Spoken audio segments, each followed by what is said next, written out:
Buenos días. Gracias, Alessandra, por responder. Buen día. Buenos días, Tamara.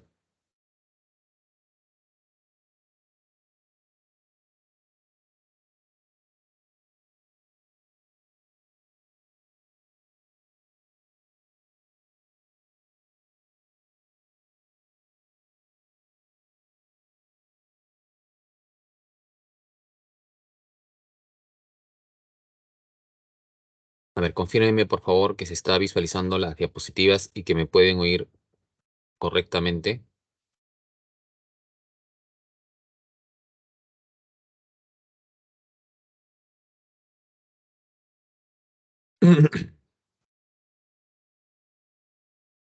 Bien, buen día, Alessandra. Buen día, Tamara. Buen día, Damaris. Buen día, Olenka.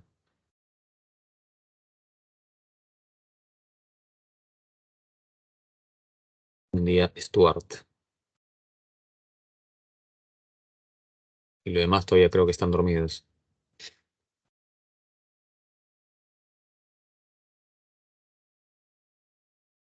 Bueno, igual vamos a empezar ya.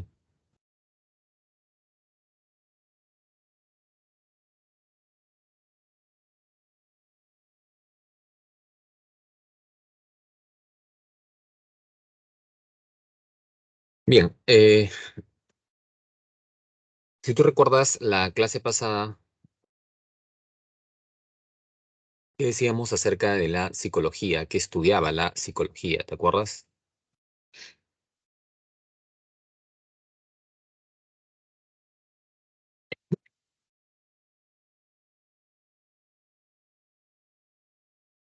Ya te olvidaste ya.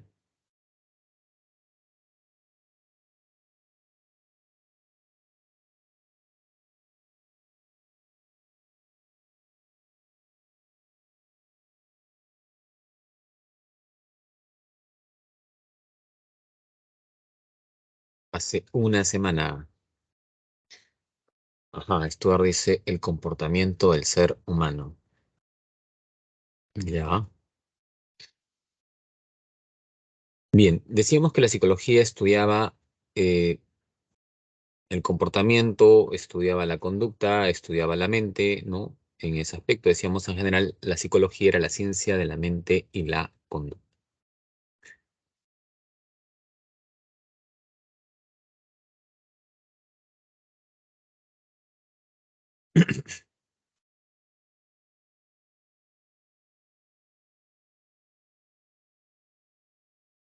¿Qué opinas tú de estos mensajes?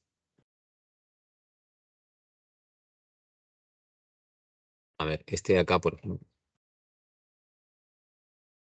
¿cuál es tu opinión?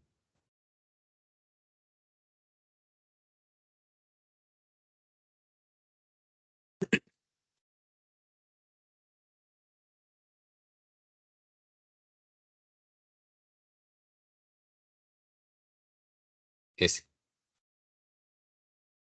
los hombres no lloran, no se abrazan.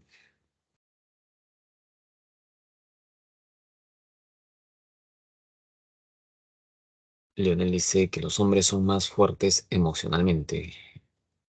Damares dice son estereotipos. Alexander también. Olenka, que esa opinión es un estereotipo. Ah,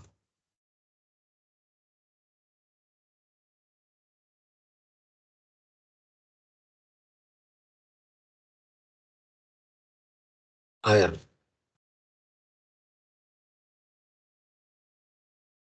Mauricio dice, no es cierto.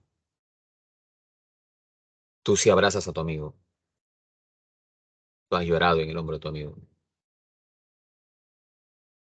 Y tu amigo en el tuyo.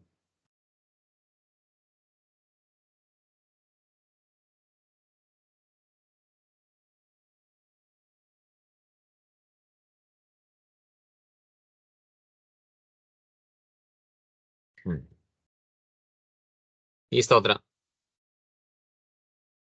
te dice, por ejemplo, haz perfecta tus tareas. Si no, eres mediocre.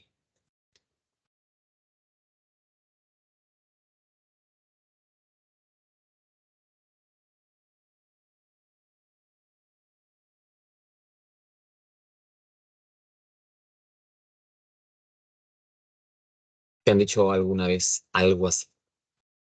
¿O has escuchado algún comentario de esa manera?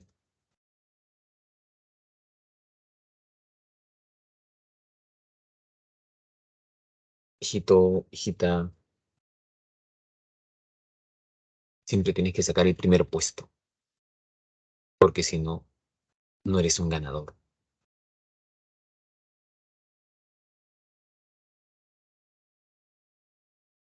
O sea, hay una derivación ahí. Stuart dice, si no lo haces bien, entonces ¿para qué lo haces? Tienes que hacerlo bien, entonces, el mensaje de fondo. Si no, no lo hagas.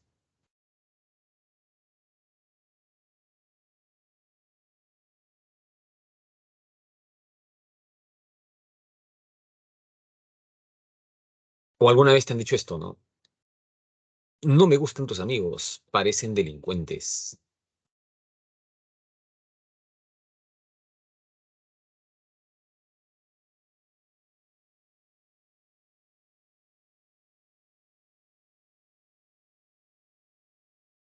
Bueno, esas frases normalmente, bueno, no normalmente, ¿no? Pero suele ocurrir que pueden a veces presentarse en algunos hogares, ¿no? Y no solamente hogares, en algunos te la puede decir por ahí quizás un amigo, ¿no? O una amiga, de la pronto te la puede decir otras personas, en fin. Muchas veces estamos expuestos a toda una influencia del entorno. La clase pasada veíamos el tema de psicología como ciencia y habíamos visto, por eso te preguntaba qué estudia la psicología, habíamos visto que la psicología era la ciencia de la mente y la conducta.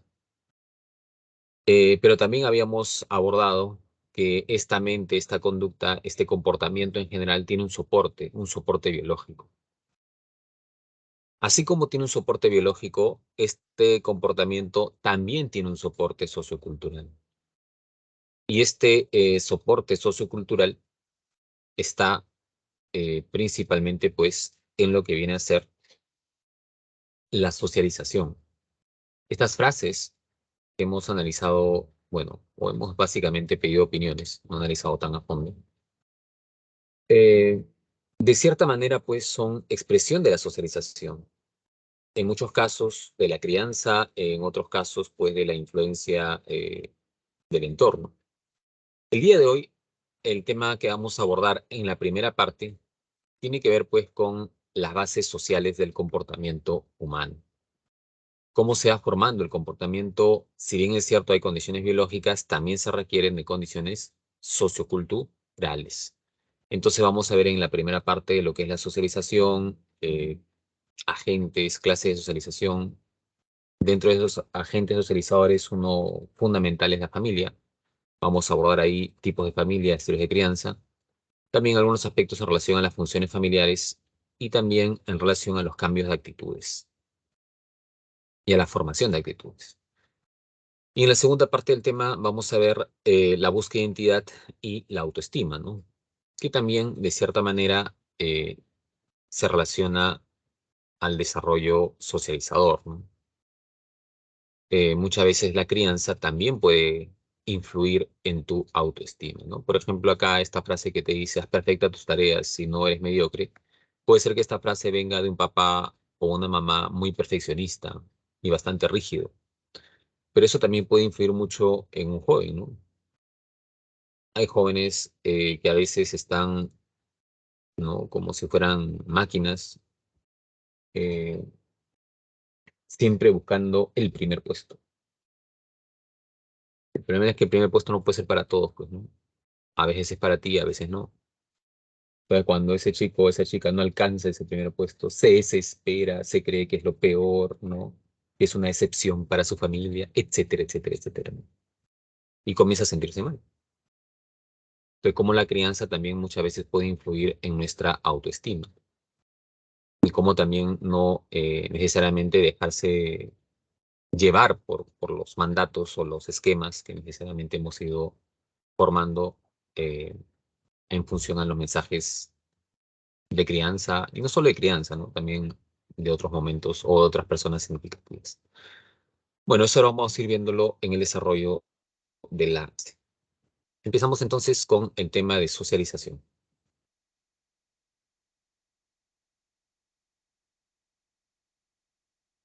Estoy cambiando.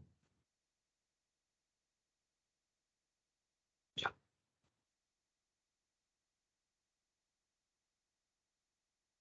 ¿Qué es la socialización? ¿No? ¿A qué se refiere el proceso de socialización? En estos momentos en que estamos dando esta clase, seguramente en cualquier lugar del mundo están haciendo un pequeño. Este pequeño cuando nace vendrá con conocimientos, ¿tú qué crees? Vendrá con con esas creencias de debo ser todo perfecto, vendrá de pronto con valores. ¿Qué dices tú? Nacemos con valores, nacemos con ideas, ¿sí? No, ¿verdad? Ok, gracias. Las chicas son las que están activas, ¿no? Los muchachos están ahí dormidos, pero salvo excepciones. Ajá.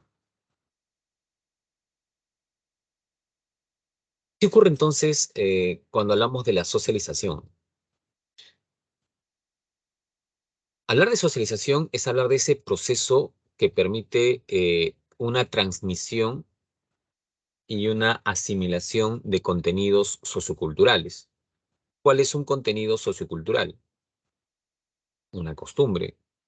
Nosotros no nacemos con costumbres. Si bien es cierto, muchos filósofos dicen el ser humano es un animal de costumbres, etcétera, etcétera, ¿no? Eh, el hecho de decir que somos o estamos en la costumbre no significa que hayamos nacido con costumbres, ¿no? Porque eso definitivamente se ha ido formando o se ha ido desarrollando a través de la socialización. Es en esa interacción con alguien de tu entorno que te ha ido transmitiendo esa costumbre. De la misma manera que te han ido transmitiendo ideologías o formas de pensar, ¿no? De la misma manera que te van transmitiendo estereotipos, de la misma manera que te van transmitiendo valores, ¿no? Sea favorables o desfavorables, ¿no? En fin, entonces nosotros, si bien es cierto, nacemos con un equipo biológico que se necesita para el funcionamiento del ser humano y su comportamiento y su actividad mental, eh, vamos a ir codificando información en ese equipo a través de la interacción que tengamos con el entorno. Y en esa interacción definitivamente pues será muy importante los diferentes agentes socializadores. Hablar de socialización, por ende, implica pues toda esa influencia que tú recibes cuando interactúas con alguien de tu entorno, sea alguien de tu familia, sea alguien de pronto cuando llegaste al colegio o de pronto cuando estás expuesto a los medios de comunicación, o sea también por las amistades que has tenido, ¿no? A veces también ocurre, por ejemplo, que los papás forman, ¿no? De una manera interesante a sus hijos con ciertos principios, ciertos valores, ¿no? Pero de pronto este chico llega a secundaria y de pronto quiere seguir al grupo y el grupo a veces entra en conflicto con los valores que te dejaron en casa, ¿no? Y ese chico comienza a olvidar un poco sus raíces o comienza a avergonzarse un poco de lo que decían los padres. Puede pasar también, ¿no? Y ahí estaría influyendo más las amistades. Ahora habría que ver por qué, ¿no? También, es otro aspecto. Pero a veces pasa, ¿no?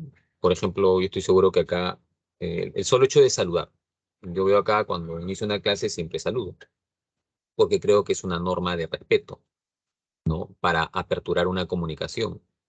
Y es lo que yo aprendí, es el esquema que tengo y no me parece mal y decido adoptarlo, ¿no? Y cuando tenga 80 años seguiré de pronto en esa línea, ¿bien? Pero fue algo que lo aprendí de pronto de la influencia de mis padres. Ahora, eh, veo sí cada vez con más preocupación chicos que están en una clase presencial, creen que están en su casa, quieren entrar como sea, ¿no? Cuando sea, a la hora que sea, entran, salen, no dicen ni buen día, profesor. En una clase virtual, peor aún, uno saluda, ¿no? Y por ahí unos cuantos te responden, ¿no? Algunos que han sido bien educados posiblemente. Y hay otros que no sé, ¿no? O sea, no cuesta nada, ¿no? Poner un buen día, profe, ¿no? En fin, pero no sé. Eso tiene que ver con cómo te han criado. Tiene que ver con la influencia de la familia. O quizás sí te lo enseñaron, pero tú crees que no, eso es anticuado y las amistades de pronto, ¿no? Ejercen mayor influencia ahora y bueno, pues, ¿no? Vas desplazando algunas cosas que has ido desarrollando. Eh, bueno, eso es algo que uno tiene que comenzar a reflexionar también, ¿no? En ese aspecto, en ese sentido. Y sobre varios aspectos de nuestra vida en general, ¿no? Porque la socialización es un proceso muy, muy importante. Costumbres que tú tienes, ¿no? La forma de saludo, por ejemplo. Si tú estás en una comunidad como la nuestra, lo habitual es que si tú saludas a alguien que es de tu confianza, por ejemplo, y es de tu edad, quizás, ¿no? Un chico o una chica, ¿no? Le da un beso en la mejilla, ¿no? Pero, ¿eso por qué? Eso no es que hayas nacido con eso, eso lo aprendiste también. Lo aprendiste porque forma parte, digamos, de este colectivo. Pero si tú tuvieras o hubieras nacido en España y te hubieras desarrollado en esa cultura, no harías eso, ¿no? Posiblemente lo que harías sería darle un beso en cada mejilla. Es otra costumbre en ese sentido. Entonces, muchas veces esas costumbres van variando también de acuerdo al contexto sociocultural. Lo mismo las ideologías, ¿no? Algunos de ustedes eh, posiblemente sean creyentes, todavía hay pocos, pero hay. Y hay otros que no, ¿no? Creyentes católicos, me refiero. Eh, Pero si vamos a otras comunidades, habrá pues quizás otras ideologías religiosas en ese aspecto, ¿no? Y de ahí también parte una serie de costumbres que se van heredando. Por ejemplo, ahorita estamos en verano, ¿no? En el lapso del tiempo han ido cambiando muchas formas de la vestimenta, por ejemplo, ¿no? Si tú comparabas hace 100 años atrás, eh, cuando tu tatarabuela quizás o tu bisabuela iba al mar, iba a la playa, ¿cómo iría vestida, no? Tu abuelito, ¿cómo iría? Y hoy en día, ¿cómo van, no? Las chicas. O sea, me refiero a tu abuelito, a tu abuelita no ahora, sino de esa época, ¿no? En esa época. Eh, si vamos ahora a analizar otros contextos, ¿no? Hay culturas donde una mujer aún no se puede dejar ver más que una parte del rostro, pero esa no es la cultura en la cual te has criado tú.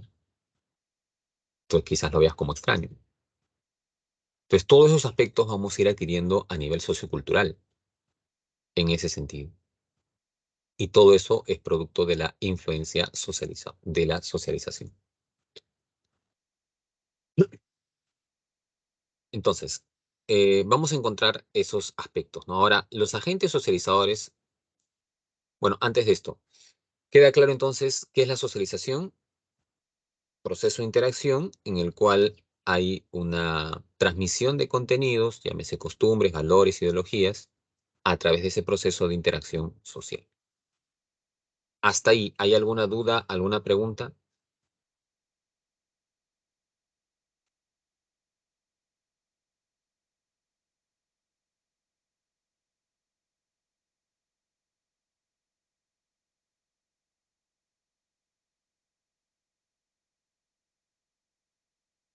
Ok, gracias a los que están respondiendo.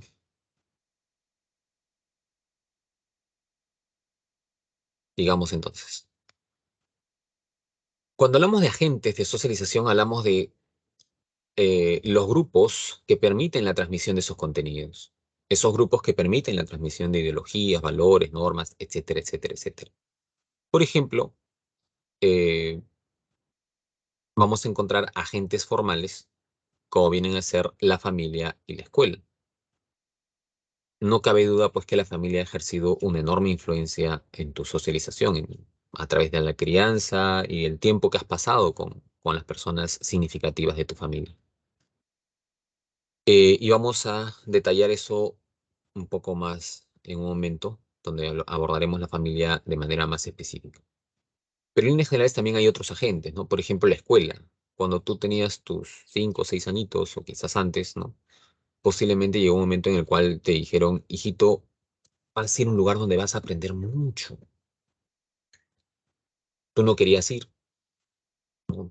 Pero al final te convencieron.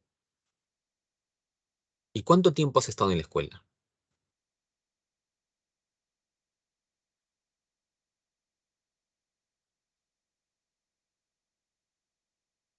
¿Todavía estás en la escuela?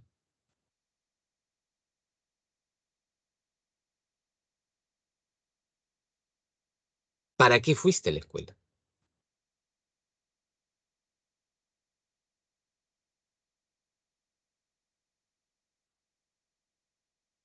¿Para qué se supone que uno va a la escuela?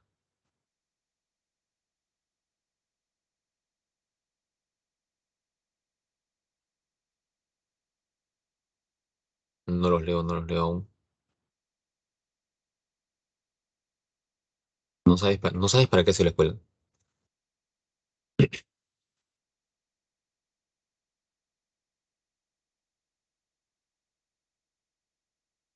Para aprender, nos dice Pirina, para adquirir conocimientos que luego se aplican. Ajá, para adquirir conocimientos que luego se aplican. ¿Estás seguro que se aplican?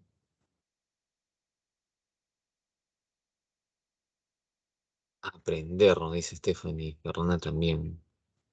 Para ganar conocimientos y socializar, dice Mariciel. Para educar, nos dice Gabriel. Ya. Bueno, definitivamente alguna influencia ejerció en ti, ¿no? Y ahí también mucho tiene que ver con el papel del docente,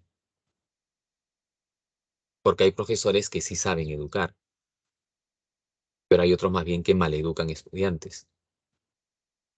Y también tiene que ver con el sistema. Por ejemplo, hoy en día hay un proteccionismo en todos lados, me parece ya demasiado excesivo, ¿no? A los estudiantes.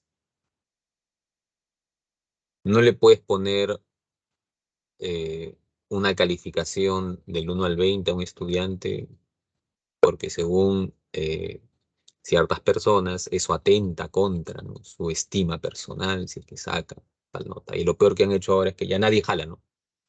Ya nadie desaprueba el año. O sea, si un estudiante esté pésimo, igual aprueba el año. Le dan 20 oportunidades más, ya ni el profesor ya por pena, no, ya no importa, ya aprobaste. Pero es que no se trata de pena, ¿no? Porque ese chico, si es con esa condición le llega lo que va a sufrir para ingresar a la universidad, va a ser atroz, ¿no? Y más aún, si en la universidad hay universidades que regalan títulos, entonces pregúntate mañana qué clase de profesional vas a ser. Eh, y algo que me pareció interesante y que espero y ojalá se replicara es que alguien cuando comienzas a pedir los servicios de un profesional comienza a pedir también antecedentes, ¿no? Porque ya estamos en un lugar donde de pronto, pues, cualquiera es profesional, entre comillas, ¿no? Y hagan verdades, pues no vas a comparar a alguien que ha estudiado en una universidad exigente, con un filtro exigente, a alguien que le han regalado nota, ¿no? Pero lamentablemente al final en el mercado eso ocurre, ¿no? Entonces, pero eso también tiene que ver con cómo se va decayendo la educación, ¿no? Cómo las exigencias de los filtros cada vez están más delicados, ¿no? En ese aspecto. Y eso es algo, pues, preocupante, ¿no? Porque tiene su contraparte, ¿no? O sea, nadie dice, pues, que a un estudiante lo haga sentir mal, pero si está mal en su calificación, hay que hacerle ver, pues, que no está avanzando, que hay cosas que mejorar. Pero bueno, ¿no? Son criterios que toman a veces los que están en instancias superiores y bueno, se están viendo las consecuencias, ¿no? Entonces, eso tiene que ver con el ámbito de la escuela. La escuela debería forjar estudiantes con un ímpetu, ¿no? De mayor aprendizaje, de aprender del error, ¿no? De no estudiar solamente por una nota también, ¿no? Que es otro punto en ese aspecto. Eh, Y lo otro es el aspecto de la educación en el sentido de los principios y valores, ¿no? Ves también muchos jóvenes que están muy como mentalizados en solamente nota, nota, nota, nota, nota, nota, ¿no? Rendimiento, rendimiento, rendimiento, pero su carencia de principios y de valores deja mucho que desear, ¿no? Por ejemplo, esto que ha pasado y que es una, lamentablemente, una realidad, ¿no? Y tengo que decirlo, eh, esto que pasó en los últimos dos exámenes de admisión.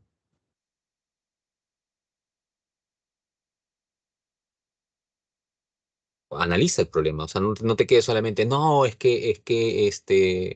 eh, hay, hay como, hay mafia, sí, pero analiza el problema, pues. El problema no es solamente el que haya mafias, el problema es que hay estudiantes que se prestan para eso. Y eso tiene que ver con principios también de un estudiante, ¿no? Que no le interesa el cómo, no le interesa los principios y valores. Simplemente le interesa tener una vacante, ahorrarse dinero de una universidad y estudiar a una universidad exigente, ¿no? En ese aspecto, o bueno, en todo caso, más que exigente, prestigiosa. Pero no le interesa cómo, ¿no? No le interesa si se lo merece, no se lo merece, ¿no? Porque eso ya es un principio, un valor que muchos han dejado de lado y que lamentablemente mañana más tarde van a ser profesionales y de esa manera se van a guiar en su práctica profesional. Y entonces la corrupción sigue y luego nos quejamos, ¿no? No, sí que el país es corrupto. Ahí sí te quejas, ¿no? No, el país es corrupto, hay que tirar piedras, hay que marcharse. ¿Y tú qué estás haciendo por algo distinto? ¿No? Entonces, a lo que yo voy es tratar de hacerte pensar un poco acerca de ello. También tú tienes que ver cómo eres congruente con tu conducta y qué clase de profesional quieres ser. Entonces, mucho parte también de la forma como te han educado e inculcado cosas, ¿no? En ese aspecto. Entonces, bueno, ese es un punto a tomar en cuenta. Estuardo dice, creo que se debe a que algunos solo estudian por obligación o presión y no les gusta su carrera. Eh, no creas, Stuart, te puedo dar fe de que hay estudiantes que a veces se involucran en ello y como estudiantes son buenos, ¿no? Pero no les interesan los principios. Algo así como que el fin justifica los medios. Y eso lamentablemente se está viendo cada vez más en las últimas generaciones. Es tanto así que esto ya desde la mafia se ha hecho viral, como dicen ustedes, ¿no? Y ahí hay que analizar más cosas, ¿no? Cómo se va a formar. Bueno, ya iremos viendo algunos puntos en la clase. Entonces,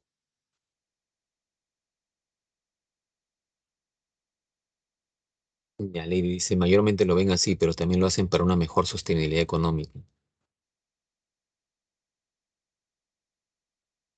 Pero es que la universidad, muchachos, no es. O sea, si tu visión de universidad es conseguir dinero, estás enfocando mal. Y eso es algo que también, lamentablemente, ¿no? Se sigue inculcando. O sea, no te niego que el hecho de desarrollarte profesionalmente te pueda dar otras oportunidades. Pero el hecho de ganar dinero no depende de una universidad. O sea, si tú quieres, si tu concepción de vida es tener dinero, no necesitas estar en una universidad, te lo digo así. Hay N casos de gente que sin pisar universidad tiene dinero.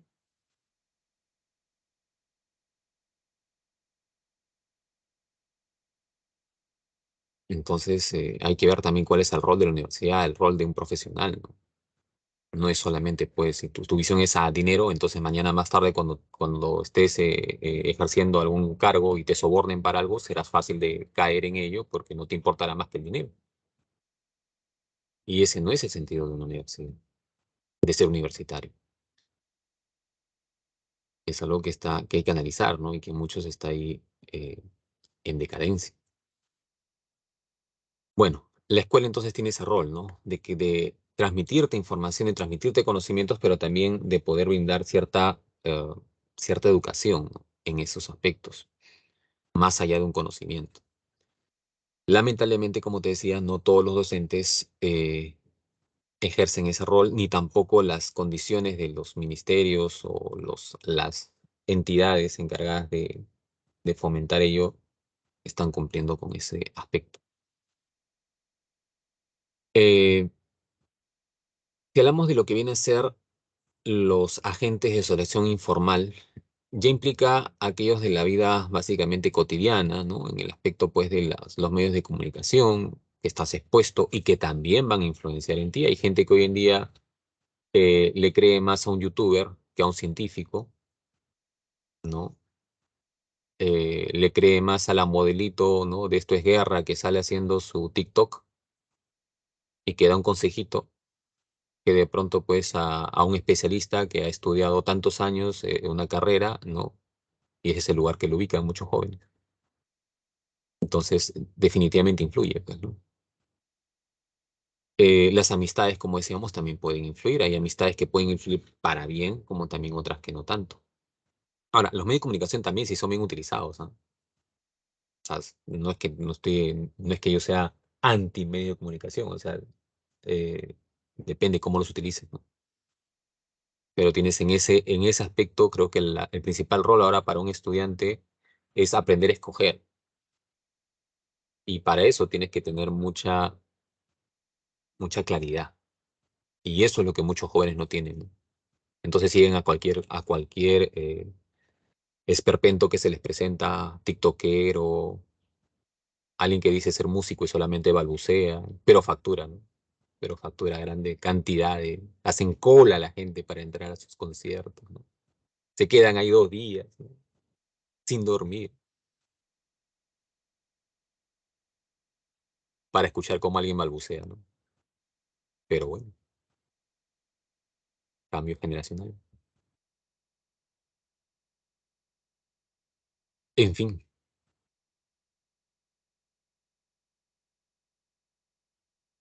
es significa que la sostenga a quien le salpique, a quien le salpique,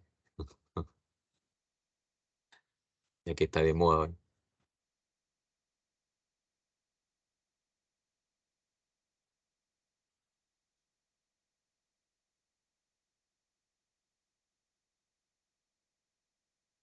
Pues, bien, cuando hablamos de tipos de socialización, ¿se está viendo bien la diapositiva o hay alguna dificultad? A ver, confirme, por favor.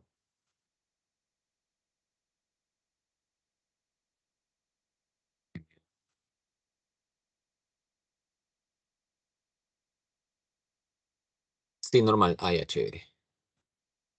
A mí sí no me deja ver. Y ahora sí. Ok, listo entonces. Cuando hablamos de tipos de socialización, vamos a encontrar la socialización primaria. Esto es bastante importante diferenciarlo, muchachos. Socialización primaria es donde se forman las primeras pautas y normas de comportamiento de convivencia. Por lo tanto, ¿quiénes van a ser agentes de socialización primaria? Principalmente la familia y la escuela en sus primeros años.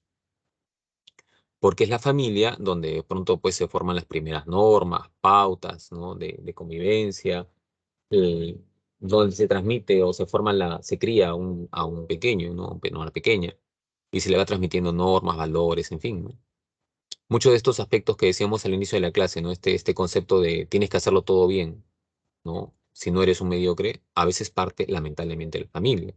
Como también pueden partir otros mensajes mucho más sanos, ¿no? Depende un poco del estilo de crianza y la convivencia en ese aspecto. Ahora, tú vas creciendo y también vas a estar expuesto a otros aspectos que influyen en tu formación. O sea, la familia forma la base, si se quiere. La familia y la escuela en sus primeros años. Pero sobre la base de esto, vas a seguir relacionándote con otras personas y entonces va a haber también influencias en ese sentido, sobre todo las que ocurren en la adolescencia, ¿no? Hay muchos jóvenes que comienzan a explorar más otros aspectos y hoy día que estamos con esto ¿no? de la, globalización, evidentemente hay mayor influencia de diferentes aspectos que alguien puede comenzar a adoptar en ese sentido. Pero eso ya será socialización secundaria, ¿no? Influencia de pronto de los medios de comunicación, influencia de pronto de las amistades. Es un poco los complementos. Es como, por ejemplo, ¿no? Cuando tú ingresas a la universidad, vas a seguir teniendo amistades, ¿no? Salvo que te aísles, pues, ¿no? Pero generalmente uno forma amistades, sigue formando amistades, nuevas amistades. Y esas amistades pueden influir también en ti, acá en la pre incluso, ¿no? También puedes hacer amistades y a veces esas amistades influyen en algunos casos para tu desarrollo y en otros casos no tanto, ¿no? Yo he tenido casos de chicos, por ejemplo, en consulta, en clases virtuales, ¿no? De chicas que decían, ese maldito, ¿no? Se hizo el bueno y me engañó, ¿no? Etcétera, etcétera. ¿Cómo lo conociste? Ah, en la pre, en las clases virtuales. O sea, comenzamos ahí a mensajearnos, ¿no? Y luego de ahí, y bueno, en fin. Y la chica termina mal. Eh, y chicos también, ¿no? En ese aspecto. Porque, pues, o sea, son espacios, ¿no? Donde uno de pronto conoce gente. A lo que voy acá es que las amistades pueden influir tanto en sentido favorable como en sentido desfavorable. También puede haber alguien que acá conozca a su mejor amigo, su mejor amiga, quizás, ¿no? Y también sea una amistad que perdure en el tiempo. Pero esos aspectos ya serán socialización secundaria. Lo que quiero llegar es socialización primaria es familia y escuela.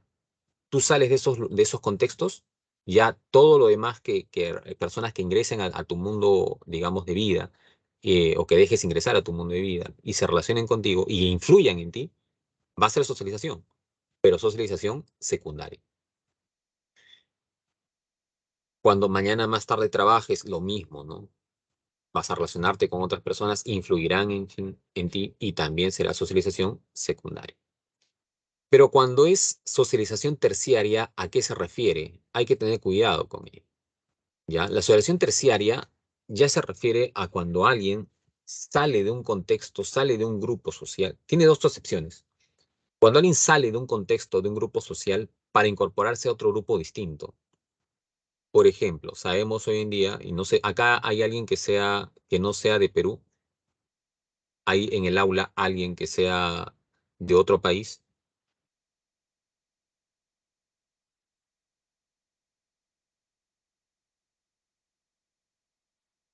No, todos son peruanos, seguro.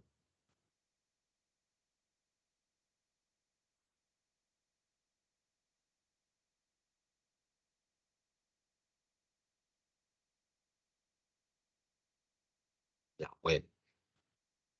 ¿Todos son de Lima o hay alguien que no sea de Lima?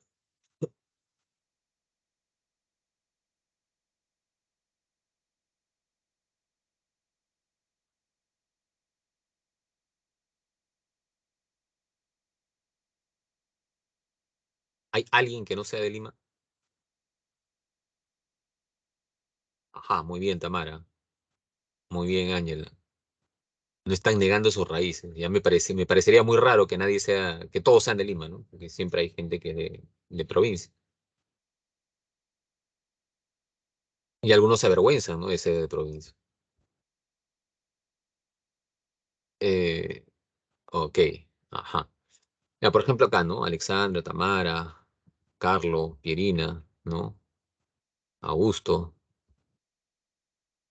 Ajá, ya.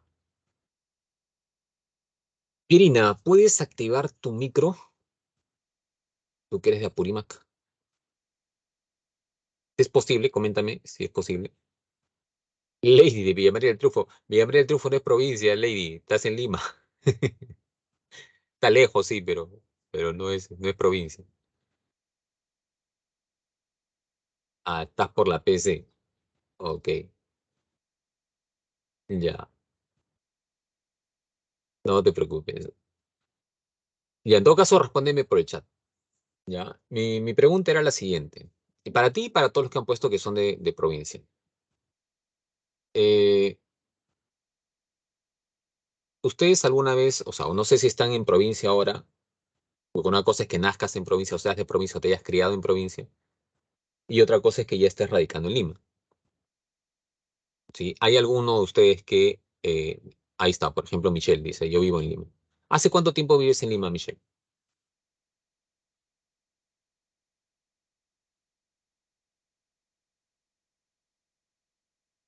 Hace 4 años, perfecto.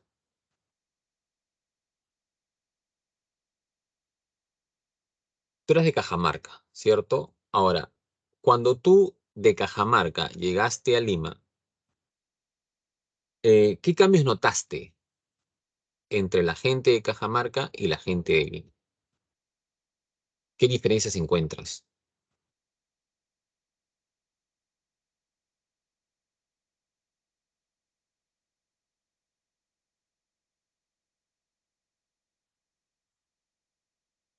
¿Algunas por ahí?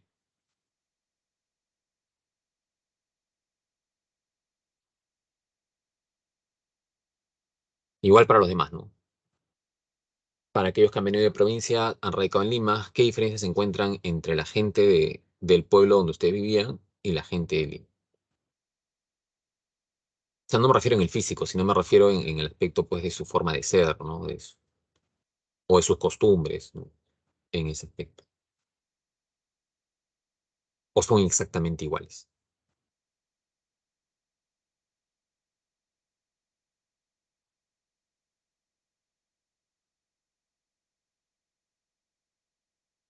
¿No hay diferencias?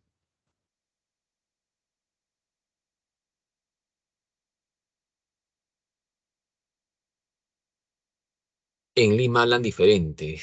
Ya. A ver, Tamara dice, la conducta tal vez, la gente de Cajamarca es más expresiva y saludan a todos. Aquí en cambio no, son más reservados.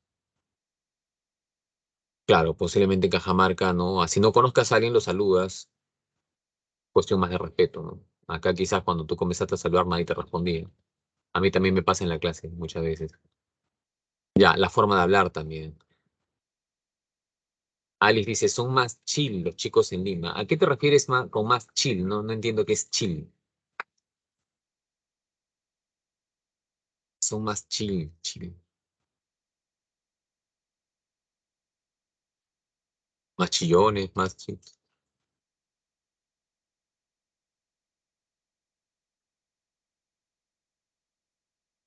A ver, traducción de chill, ¿no? Chill.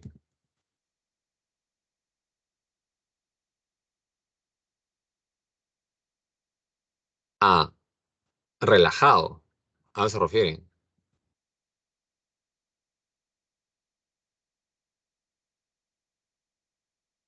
Ya, ya, ya entendía. Están más despreocupados. Ajá, ya podría ser. Pero cuando, por ejemplo, uno sale de un lugar a otro contexto muy diferente, muchas veces le puede chocar. Ese proceso en el que uno se adapte a un nuevo contexto, a un nuevo grupo, a eso se llama resocialización o socialización terciaria. Ahí, por ejemplo, Pierina dice, no hay, claro, en provincia no hay mucho robo. Llegaste a Lima y, claro, también me decía a veces en algunas clases algunos estudiantes, ¿no? Pero eso yo en mi pueblo podía dejar mi mochila en un lugar, regresaba y ahí mismo lo encontraba. No, acá en Lima, un poco difícil, ¿no? Así es. Bueno, entonces, eso a veces a alguno le choca, ¿no? Porque alguien que puede ser muy confiado, ¿no? En su pueblo, ¿no? En fin, llega a Lima y si tiene las mismas costumbres, entonces, pues, pierde, pues, ¿no? Entonces, ¿qué tiene que ser? Comenzar a avisparse un poco más, comenzar de pronto a desconfiar un poco más, lamentablemente, ¿no? Estamos en un medio altamente peligroso en algunos aspectos, ¿no? Que ya ustedes, creo, los que son de Lima, se darán cuenta. Pero la persona que, por ejemplo, viene y acá llega, tiene muchas veces que estar ahí, ¿no? Sale a la calle y no puede estar confiado totalmente, tiene que estar un poco alerta, ¿no? En ese sentido. Entonces, son aspectos que a muchos les choca. No dicen, no, yo prefiero una vida mucho más tranquila, ¿no? Más calmada, ¿no? Acá es todo agitado, ¿no? En fin. Igual que si vas tú de acá a otro país, ¿no? Hay países que el choque cultural es muy fuerte, como por ejemplo, como te decía, ¿no? Una chica que acá pues, está acostumbrada a ir a la playa, ¿no? Quizás en su bikini, puede ir de pronto a un lugar de Medio Oriente y no le dejan ni descubrirse más que en una parte del rostro.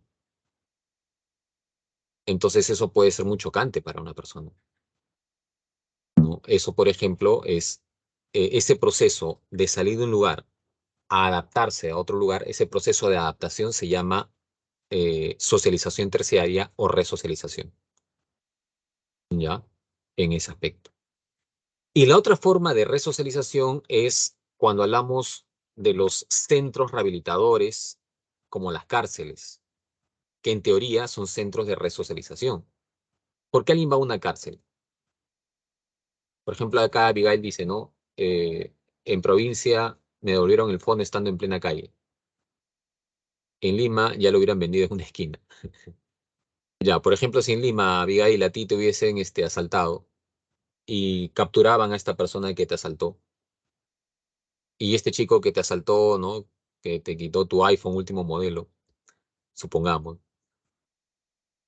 Si este chico tuviese 17 años, ¿a dónde lo llevan? Si tú decides poner la denuncia y seguir ahí, ¿a dónde lo llevan?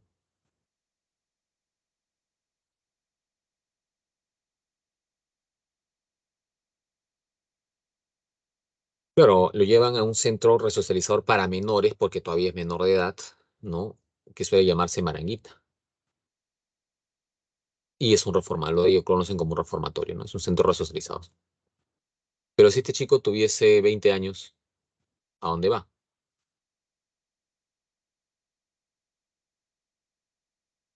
Ya no va a Maranguita, pues, ¿no? Tendría que ir a la cárcel. Pues tanto Maranguita como las cárceles son centros resocializadores donde se espera, o sea, se interna a alguien porque se espera que al salir, al estar privado de su libertad, reflexione sobre su comportamiento y cuando salga ya no haga daño a la sociedad. Eso en teoría, ¿no? En una cárcel que funcionara realmente, quizás podría ocurrir, pero lamentablemente en otras cárceles acá en nuestro país, donde están hacinadas las personas, donde más bien los policías a veces parece que tuvieran miedo a los presos y a veces se prestan para ellos, entonces al final pues no ayuda mucho, ¿no? Entonces cuando alguien ingresa a una cárcel no siempre va a salir siendo una mejor persona. Algunos sí, quizás algunos que han tenido todavía apoyo familiar o que por ahí pudieron reflexionar, pero no es el caso de la mayoría, ¿no? Lamentablemente. Pero digamos que una pregunta te viene, la persona fue recluida a un centro resocializado, bueno, fue recluida a una cárcel. Ese proceso, ¿cómo se llama? Se llama pues socialización terciaria o resocialización. Bien, entonces hasta ahí esa parte primera respecto a los agentes de socialización y tipos de socialización. ¿Alguna duda, pregunta con respecto a ello?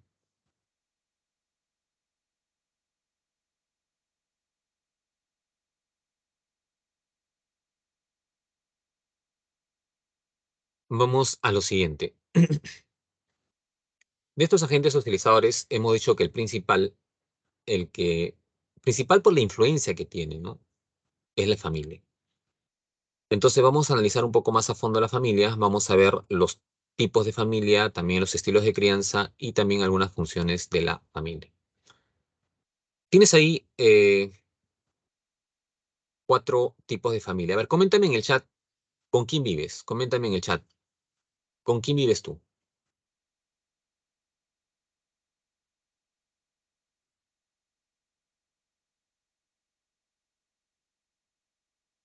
Espero tu comentario, vamos.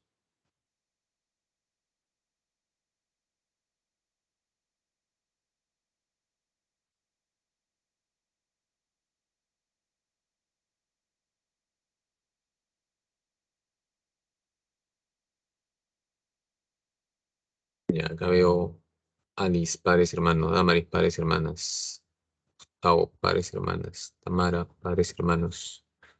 Stuart, papá, mamá y hermana. Sofía, padres y hermano. Ajá, Lady. Ojo con Lady. Lady dice padres y hermanos, pero con mis tíos y abuelos al costado. Sebastián, padres y hermanos. Gabriela, con mi familia nuclear, ya. Y Abigail con mi abuelo. ¿Dónde Abigail? Ahí está, con mi mamá, hermanos y abuelos. Ajá.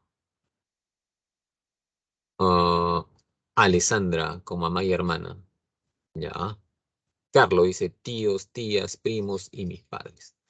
Ok, mira, ahí estás, de acuerdo a lo que tú me estás mencionando, de acuerdo a la composición familiar, a los integrantes que forman parte de tu familia, podrías estar en alguno de estos cuatro modelos. Ojo que no son los únicos, puede haber ahí alguna familia atípica si se quiere, pero normalmente pues digamos que son los más frecuentes, ¿ya? Porque hay familias, hay diferentes clasificaciones, tipos, en fin. La que estamos asumiendo acá está en función a la mayor frecuencia. Entonces, como hemos visto, ¿no? En el chat, la gran mayoría ha respondido vivo con mis papás y hermanos. Cuando tú vives con papá y hermanos, papá, mamá y hermanos, entonces ese hogar es básicamente constituye una familia nuclear, también llamada elemental, ¿no? Que es el caso de la mayoría que ha respondido en esta aula. Pero también por ahí hay algunos que han dicho yo vivo con mi papá, mi mamá, pero también, y mi hermano, pero también con mis tíos, mis tías, ¿no? Al costado. Otros han dicho vivo con mis tíos, tía, abuelo, abuela, ¿no? Primo, prima, en fin. Cuando eso ocurre, esa familia es una familia extensa o ampliada. Si ese es tu caso, es una familia extensa o ampliada. También por ahí hubo alguien que dijo, ya fue más, con menos frecuencia, pero hubo alguien que dijo, yo vivo con mi mamá y mi hermana, o vivo con mi mamá y mi hermano. Cuando eso se da, ya solamente hay uno de los padres eh, al cuidado de los hijos, puede ser de un hijo o de varios hijos, pero con un solo papá, o sea, o bien con papá o bien con mamá. Esa familia se llama monoparental o uniparental. Bien. No vi en el chat, no sé si habrá, ¿no? Al menos de los que he leído, creo que no. El caso último, ¿no? De una familia reconstituida o fusionada. ¿A qué se refiere ello? Imagínate, por ejemplo, que esta mamá tenía, ¿no? Su pareja, que no era él, ¿ya? Y de pronto, pues, vivían él, ella y sus hijas. Y bueno, la, como dice la canción, el amor acaba, se separaron, terminó la relación y las hijas quedaron a cuidado de mamá. A ver, hasta ahí. Cuando vivía mamá, papá y las hijas, ¿qué tipo de familia sería? Cuando vivía el papá, mamá y las hijas, ¿qué tipo de familia es? Ojo, papá, mamá e hijas, ¿qué tipo de familia es? Nuclear, es nuclear. Ya. Cuando se separan, ¿sí? Cuando se separan y ahora vive solamente la mamá con las hijas, solo mamá con hijas, ¿qué pasa a ser? Ya no es nuclear, ahora es uniparental, correcto. Ahora sí es uniparental o monoparental, ¿ya? Uni o monoparental es lo mismo. Pero ¿qué pasa si esta mamá de pronto, después de un tiempo, conoce a otra persona, ¿no? Conoce de pronto a este señor y pues decide darse otra oportunidad. Entonces, él, para estas chicas, ¿qué pasa a ser?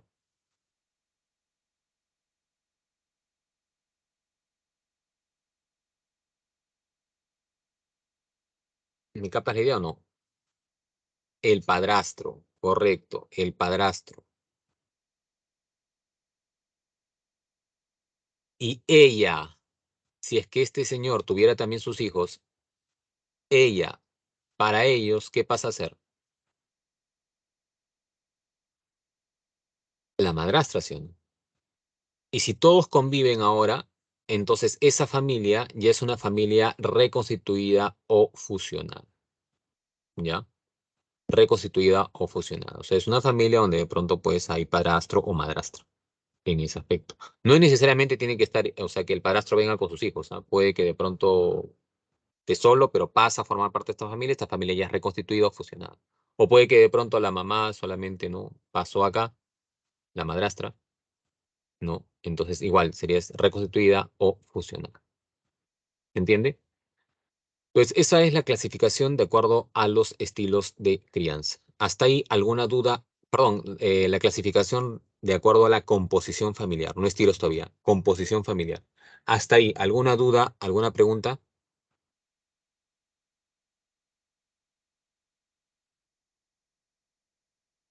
Hablen o callen.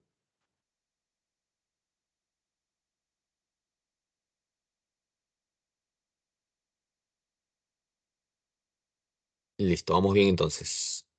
Ya. Ahora vamos con los estilos de crianza. Ahora sí, con estilos de crianza. En la familia puede haber, de acuerdo a las clasificaciones que se han realizado, podría ocurrir que esté predominando más un estilo de crianza en la forma de interacción entre padres e hijos. Obviamente, pues los padres son los encargados de la crianza normalmente. Y si no son los padres, dependiendo del tipo de familia, si viviste de pronto con mamá solamente, será mamá solamente. Si viviste con papá, mamá, tíos, abuela, bueno, serán varios ahí los que tratan de criar.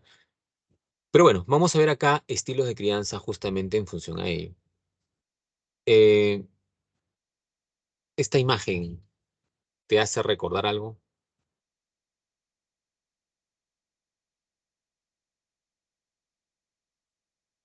¿Te ha pasado eso?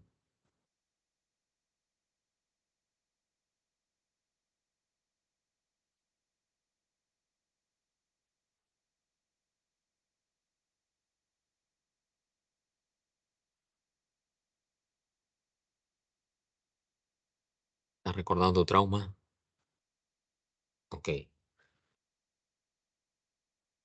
La crianza de un hijo implica muchas veces básicamente dos variables que tienen que equilibrarse: las normas y el afecto. El problema es que muchos padres no equilibran eso y entonces la crianza resulta perjudicial para la salud o bien del criado o bien o sea, de los hijos o bien de la sociedad. Por eso no entiendo. En el estilo autoritario, ¿qué va a ocurrir? Los padres hacen cumplir la norma a como dé lugar, pero de una forma muy drástica, donde el afecto pasa a un segundo, tercer o cuarto plano. Y ese hijo o esa hija muchas veces siente que papá no lo entiende, que mamá no lo entiende, que no lo comprende y que es muy drástico. Ese estilo de crianza se llama autoritario. Entonces, si de pronto, supongamos esa niña, ¿no? Que está ahí, tuvo un mal día, sacó una mala nota en el colegio, no, bueno, ya no hay malas notas en el colegio, pero de pronto le pusieron una cara triste, ¿no? O la profesora puso una nota, la niña no ha cumplido con su tarea, ¿no? Entonces la mamá lo primero que opta es, ahora vas a ver, ¿no? Y entonces de pronto le pega a su hija. Si eso ocurre, entonces ese estilo de crianza es un estilo autoritario. Mucho control, pero poco afecto. Eso pasa en un estilo autoritario.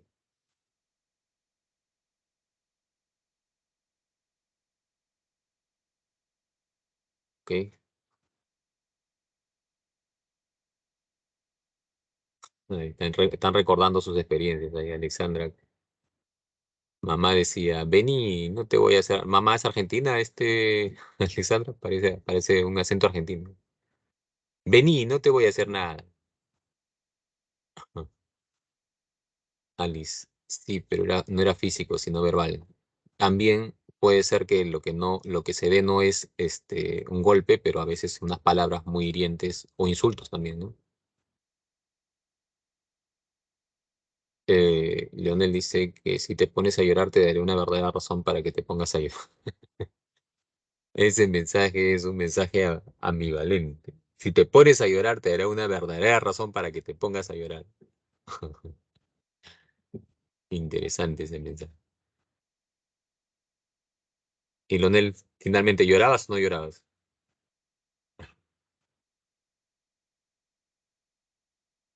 Bueno,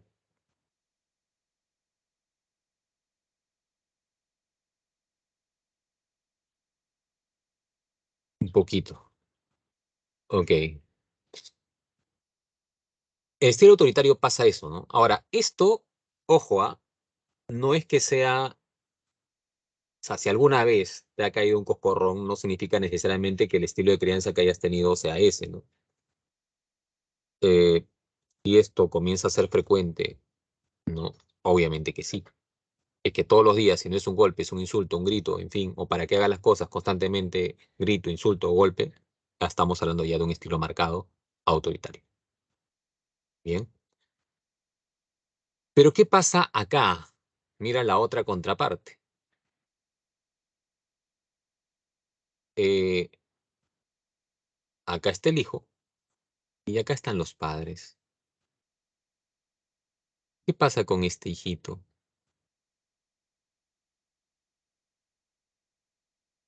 Ese es tu caso, ¿no? ¿Sabes qué ocurre? Que antiguamente si, por ejemplo, estadísticamente hablando, hacíamos una encuesta hace unos 30 años atrás, posiblemente el estilo más frecuente era este, autoritario. Es más, si vamos a unos 50 años atrás, los castigos eran mucho más drásticos. No solamente en el hogar, también en el colegio, en fin. Pero, y obviamente nadie justifica eso, ¿no? No es que sea lo idóneo. Pero de estar en ese extremo, hoy en día parece que hemos ido al otro extremo. Y hoy en día lo más frecuente no es encontrar esto, lo más frecuente es encontrar esto, ¿no? Hay papás o mamás que quizás en su crianza han sido muy maltratados y entonces es como que cambiaron el chip, ¿no? Pero lo cambiaron no equilibrando, sino se fueron al otro polo. Y entonces es un poco como que muchos papás de ahora dicen, ¿no? A mi hijito nadie tiene por qué decirle nada. A mi hijita nadie tiene por qué decirle nada. Mi hijita es una princesa. Mi hijito es un princeso. Y hoy día tenemos un mundo de princesas y de princesos que no les puedes decir absolutamente nada. Pero ellos sí pueden hacer lo que les da la gana. El otro día, un punto suspensivo, para no utilizar un adjetivo, ¿no? Más o menos del lado de ustedes, ¿no? Se orina en la frontera de una casa, le llama la atención, ¿y qué hace el sujeto? Se alteró. ¿Por qué me dices así? Ven, baja, ¿no? Te voy a pegar. ¿Qué te encuentre, mamá? ¿Qué es eso, no? O sea, son chicos que lo mínimo, ¿no? Si yo estoy en falta, lo primero que tengo que hacer es reconocer, oye, ¿no? Y no lo vuelvo a hacer, ¿no? Pero no, hoy en día hay muchos chicos que hacen falta, cometen cosas en contra de normas, pero normal, ¿no? Y no le puedes decir nada porque se ofenden los niños.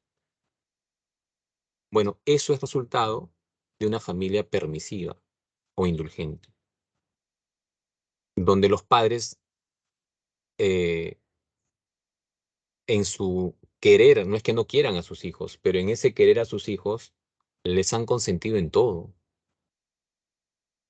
Entonces el niño o la niña, que al inicio, claro, cuando es chiquito, no lo notas mucho, pero ya cuando va creciendo, se cree pues con derecho a maltratar a todo el mundo, se cree con derecho pues a hacer lo que le da la gana, ¿no?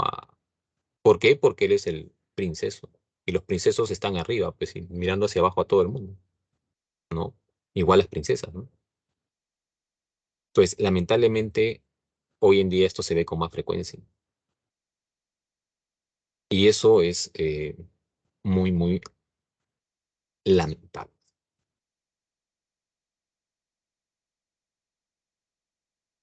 Entonces, eso ocurre, ¿no?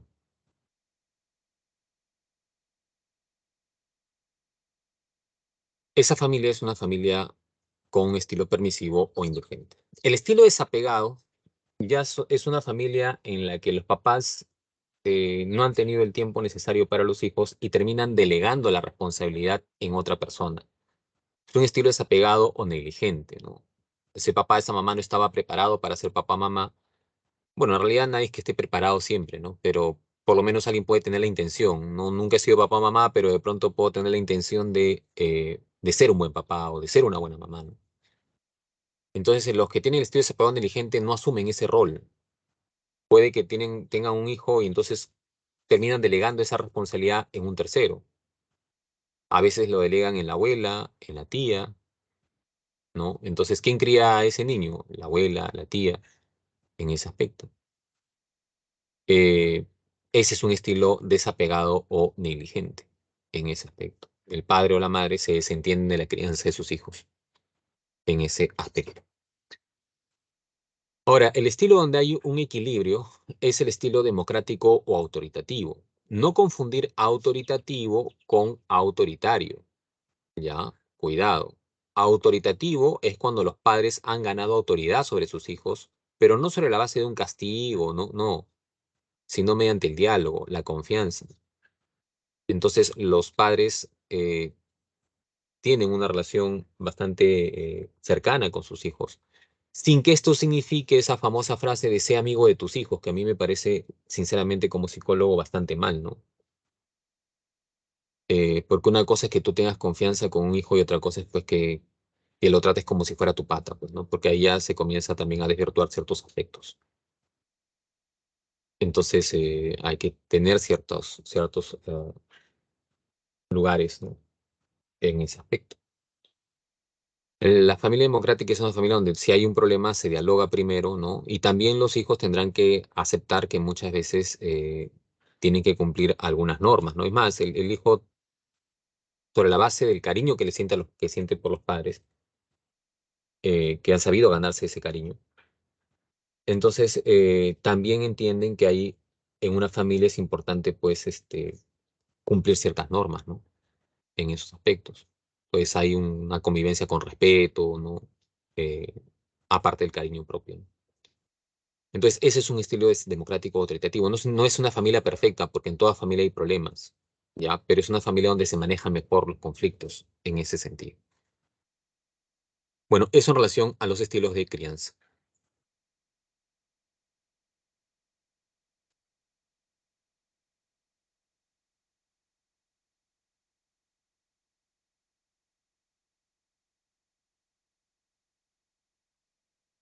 Vamos ahora con las funciones de la familia, ¿no? Hay 6 funciones principales de la familia. La familia cumple una función evidentemente reproductiva o biológica porque permite pues que traer una vida al mundo y de tal manera que pueda perpetuarse la especie, función reproductiva. Pero también la familia cumple una función socializadora porque permite pautas de interacción en el grupo social, ¿no? Como decíamos, por ejemplo, que un papá inculque ciertas normas, un papá o una mamá, ¿no? Que inculquen ciertas normas como el saludo, ¿no? Es un aspecto socializador, le está preparando para la interacción social al niño. En este caso de la imagen que tú ves es un aspecto pues de una creencia, ¿no? El aspecto religioso y una costumbre quizás de rezar, ¿no? Para agradecer o rezar de pronto antes de los alimentos. Bueno, son costumbres que algunas familias pueden tener. Eh, es una función socializadora. La función educativa también es una función de la familia, ¿no? En donde de pronto el papá o la mamá pueden complementar lo que el niño recibe en una escuela. Los primeros años se necesita mucho el apoyo de los padres para que el niño también se desarrolle académicamente. No es solamente, lo llevo a un kinder, lo llevo a un nido, o lo llevo a la escuela y ya que se las vea solo, ¿no? No, también el papá, la mamá tiene que apoyar ahí, ¿no? En ese aspecto. Es una función educativa en ese sentido. La función recreativa es una función de esparcimiento que también es necesario. Compartir espacios en familia es importante, una salida, un paseo, o sin necesidad de ir a un paseo, ¿no? Cómo se comparte un espacio familiar, ¿no? De pronto a través de un juego, ¿no? O ver una película, comentarla, un almuerzo familiar. Todo eso son funciones recreativas que, valgan verdades, también muchas veces los padres sacrifican. O sea, me refiero a que sacrifican, a que no la ejercen, ¿no? Eh, no todos, pero digamos que son muchos los que ya dejan esa función de lado, ¿no? Entonces, y eso no tendría que ser así, ¿no? Eh, es importante la recreación para fomentar integración en una familia. La otra función es la función de protección económica, ¿no? La protección económica tiene que ver pues con el soporte que requiere los hijos para su desarrollo. O sea, no es que el hijo lo va a criar el aire, ¿no? No es que los gastos del hijo van a venir del cielo. No, ¿verdad? O sea, papá, mamá tienen que trabajar, tienen que tener cierto nivel de ingreso económico para fomentar un buen desarrollo de un pequeño, ¿no? Si no, ¿qué le brindas en su desarrollo? O sea, y eso es un aspecto también a analizar, ¿no? Implica eso, pues, ¿no? O sea, la protección económica implica los gastos que genera un hijo o una hija, ¿no? Y si el papá o la mamá no tiene ya uno, tiene dos, y si no tiene dos, y tiene cuatro, y si no tiene cuatro, tiene como en una familia más antiguas que actuales, aunque también hay, que tenga 8 niños, 8 hijos. Entonces, ¿cómo se va a dividir para el sostén de los gastos, ¿no? No es tan sencillo. Y eso definitivamente no ayuda. Bueno, protección económica. Y el otro rol que también es importante, la otra función de la familia, es la función afectiva. Los padres son un soporte afectivo sumamente importante. Las primeras muestras de afecto, ¿dónde las recibes? En casa. No es lo mismo un papá o una mamá, ¿no? Eh, que esté presto o presta para sus hijos, a un papá o una mamá que esté ausente, ¿no? O un papá o una mamá que todo sea a gritos. O sea, la forma como ingresa el afecto es importante, ¿no? Eh, hay papás, mamás, que de pronto el niño puede estar llora, recién nacido, llora, llora, llora, se ha mojado 2, 3 veces en el mismo pañal. Y bueno, o sea, se orinó, me refiero, ¿no? Y no lo cambian. O sea, un descuido total, ¿no? Eh, tiene que ver pues con aspectos de afecto, ¿no? O papás o mamás que no estaban preparados muchas veces para ser papás y de pronto pues terminan descargando su frustración con sus hijos, ¿no? En ese aspecto. Como también hay otros que sí son muy buen soporte, ¿no? Que sí crían al hijo con una dedicación, ¿no? Con un amor, con un cariño, ¿no? Bueno, esa forma como se brinda el afecto va a ser importante porque esas primeras muestras afectivas van a quedar muchas veces impregnadas en este ser que se va desarrollando. Y esto mucho tiene que ver con este otro concepto del apego. El apego es el lazo afectivo que se da entre la persona que cuida al recién nacido, que generalmente es la madre, y ese recién nacido, pues, ¿no? Es ese lazo afectivo que se va desarrollando, ese vínculo primario, ¿no? Madre-niño o padre-niño, dependiendo cómo sea el apego. Pero es básicamente entre el pequeño y sus cuidadores, en ese sentido. Y entonces ese apego puede ser de dos formas, un apego seguro o un apego inseguro. Es Al ser soporte afectivo, va a generarse seguridad o inseguridad y esto va a traer repercusión mañana más tarde. Ya, por ejemplo, ¿no?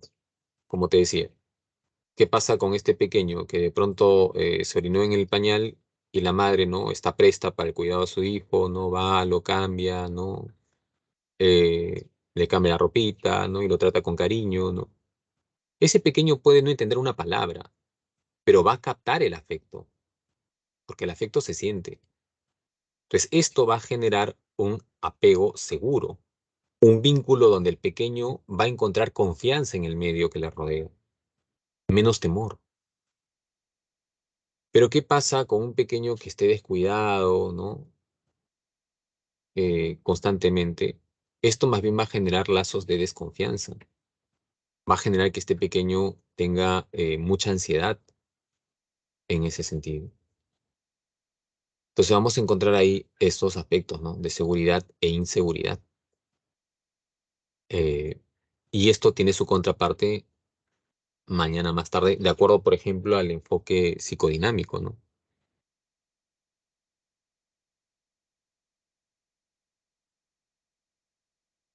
Mañana más tarde, por ejemplo, la edad que tienes, ¿te has enamorado ya? ¿Nunca te has enamorado? No mientas, yo te he visto.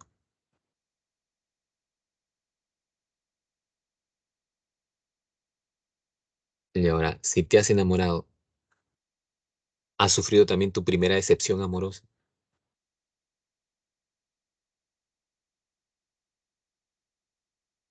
¿Cómo has reaccionado ante ello?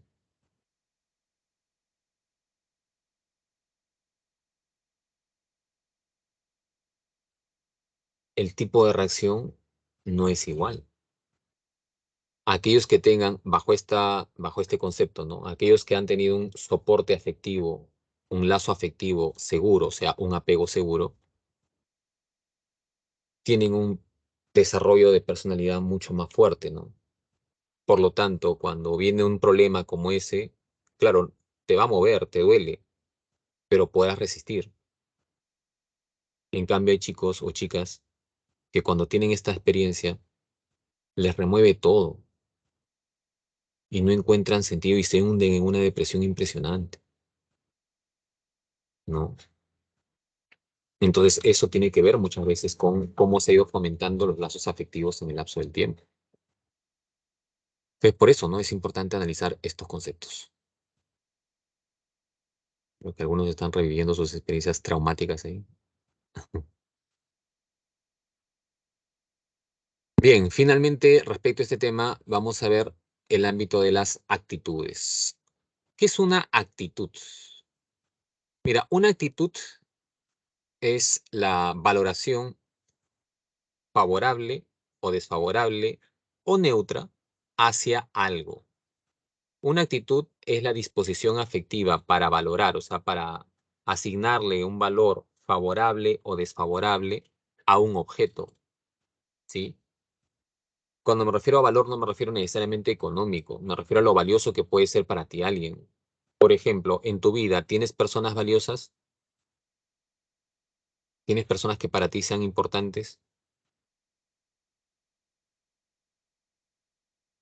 Y con estas personas, ¿te gusta pasar tiempo?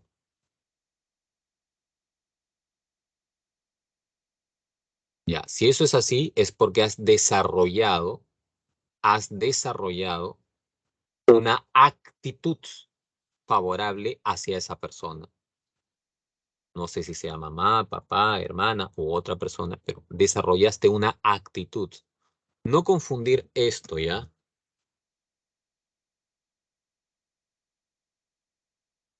Con este otro término.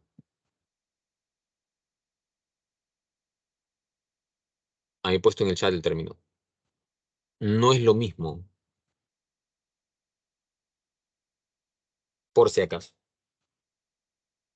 Cuando se habla de app con P, estamos hablando de qué tan bueno es alguien en algo.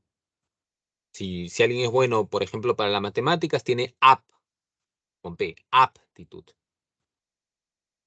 Actitud no es que tengas, que seas bueno en algo, no. Actitud significa lo que me agrada o lo que me desagrada, o me da igual, ¿no? Entonces, en tu vida, por eso te decía, hay personas que te agradan, hay personas que no.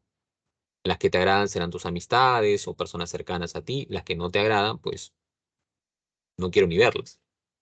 Por alguna experiencia, por ejemplo, acá tu compañera que tuvo una mala experiencia amorosa, imagino que a su ex no lo quiere ver ni en pintura, ¿no?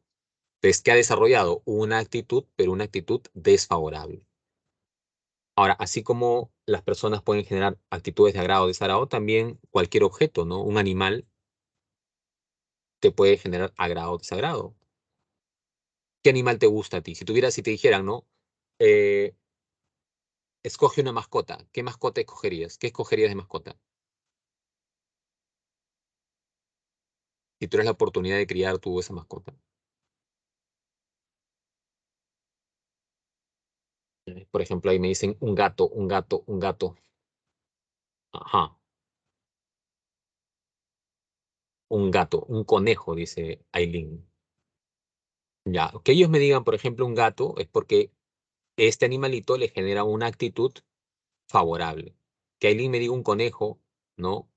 O Alexandra me diga un perrito, Jocelyn un perrito, es porque ese animal le genera una actitud favorable, ¿no?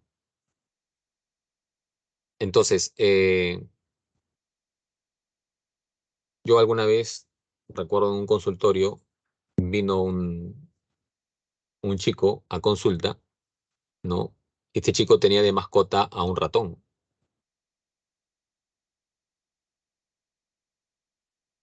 De verdad, tenía de mascota tenía un ratón, ¿no? No un perrito, no un gato, no un loro, no, tenía un ratón, lo cargaba acá en su bolsillo, ¿no? Esa era su mascota. Tú cargarías un ratón acá en tu bolsillo, lo llevarías por todo lado. Ya, eso que para ti puede ser desagradable, para otros puede ser agradable. O sea, las actitudes, no es que todos tengamos las mismas actitudes, ¿no? En ese aspecto. Eh, una actitud será favorable si te genera aproximación o será desfavorable si te genera rechazo. Bien. Ahora, ¿cómo se forma una actitud? Muchas veces por experiencia directa. Alguna experiencia tuviste que hizo que se generara esa actitud. Hay algunos que, por ejemplo, no les gustan los gatos, ¿no? A otros sí. A veces puede ser porque, de cierta manera, pues tuviste alguna experiencia directa, ¿no?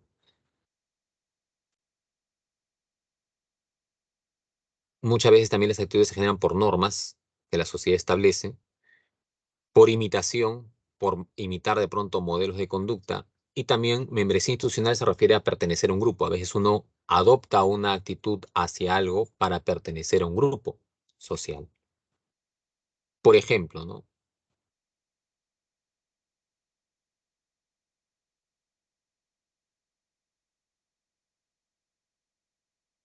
Tamara pregunta, ¿y ratón o hámster? No, hámster no, era un ratón blancos y con su cola, ¿no? Hay unos que tienen serpientes, sí, también, ¿no? El papá de Abigail dice que tiene una cucaracha, bueno, no, en fin, en fin. Bueno, sigamos. Mira, por ejemplo, estoy seguro que muchos... ¿A qué tipo de música te gusta? Dime a ver.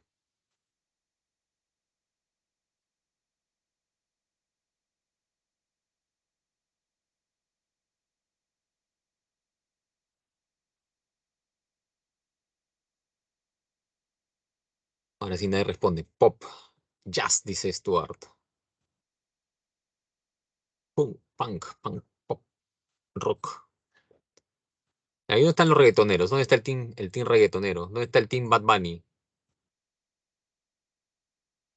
Están callados ahora.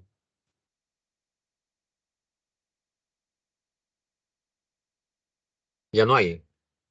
Qué raro, ¿no? Qué raro que uno habla no haya reggaetonero.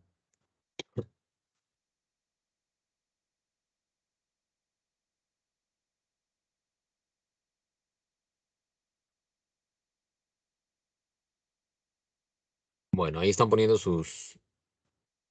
sus preferencias musicales, ya. ¿Esas preferencias naciste con ellas o las aprendiste? Eso lo fuiste aprendiendo en función a la interacción y en algunos casos estará en función también a el pertenecer a un grupo social. Quizás a algunos les comienza a gustar esa música a partir de la adolescencia, cuando de pronto escuchaste a tus amigos y para pertenecer a ese grupo también comenzaste a adoptar ese tipo de música, ¿no? Entonces, eso, por ejemplo, tiene que ver con, en otros casos será porque escucharon y les gustó, sin influencia de otras personas. Básicamente, ahí sería experiencia directa, ¿no? Entonces, las actitudes se van formando de diferentes maneras. Bien.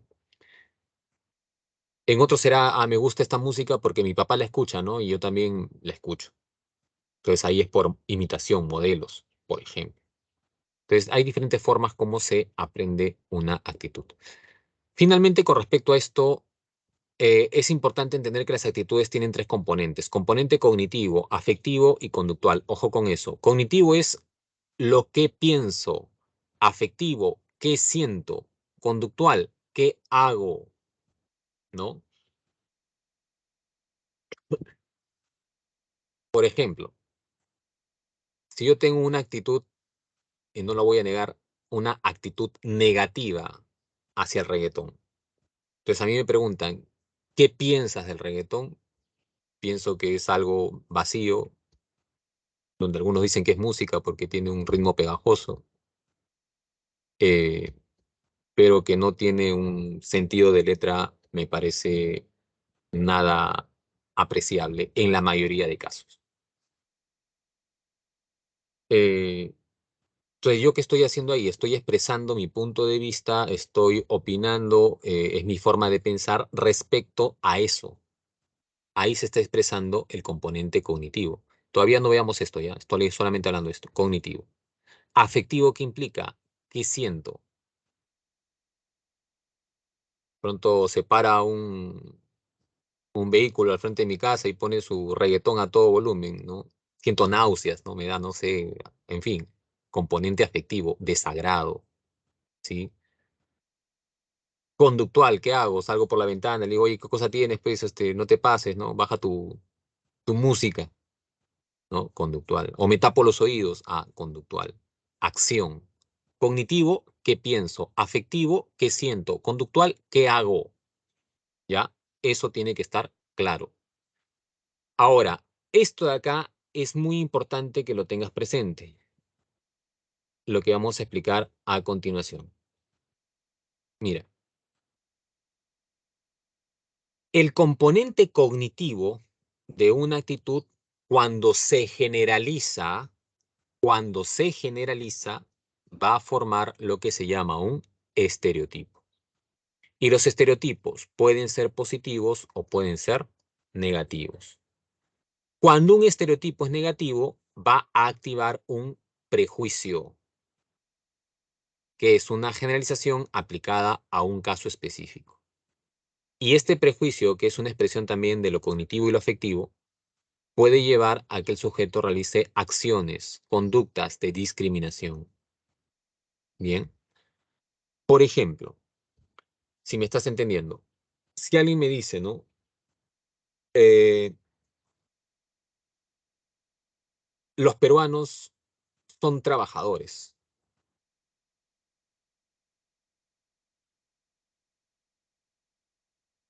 ¿Eso qué sería?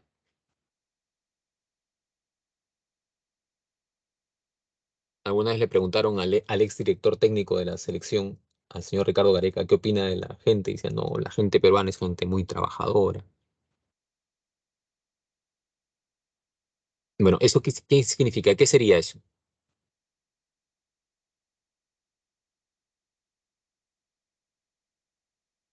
Es la forma de pensar, pregunto, ¿respecto a un peruano o respecto a todos los peruanos que tiene esa persona? Decían, la gente peruana es muy trabajadora. No, no estás hablando de uno, estás hablando de todos. Eso es un estereotipo. Eso ya es un estereotipo, ¿no? Ahora, cuando ese estereotipo, ahora, ¿será un estereotipo positivo o negativo? ¿Me está hablando bien o mal en este caso de este grupo social?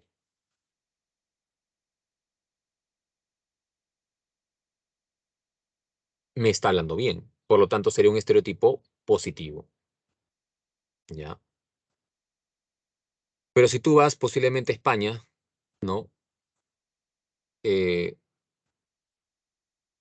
y le dices, bueno, algunos, ¿no? Algunos españoles. Yo soy peruano. Ah, tú eres peruano y ese español lo que puede pensar es, ah, entonces eres delincuente. ¿Por qué? Porque los sudamericanos, los latinos, son de mal vivir. Ese decir, los latinos son de mal vivir, ¿qué sería?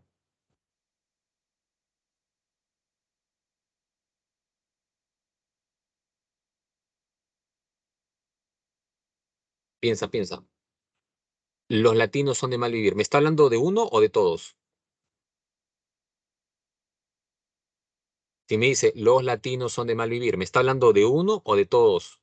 De todos. Por lo tanto, ¿qué es? Es un estereotipo. Es un estereotipo. Ahora, ¿me está hablando bien o mal?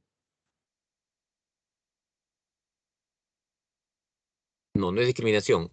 Es la forma de pensar. Eso es un estereotipo. Es un estereotipo, pero un estereotipo negativo. Hasta ahí es un estereotipo negativo. Ahora mira la secuencia. Ese estereotipo negativo, ¿no? ¿Qué va a activar? Un prejuicio.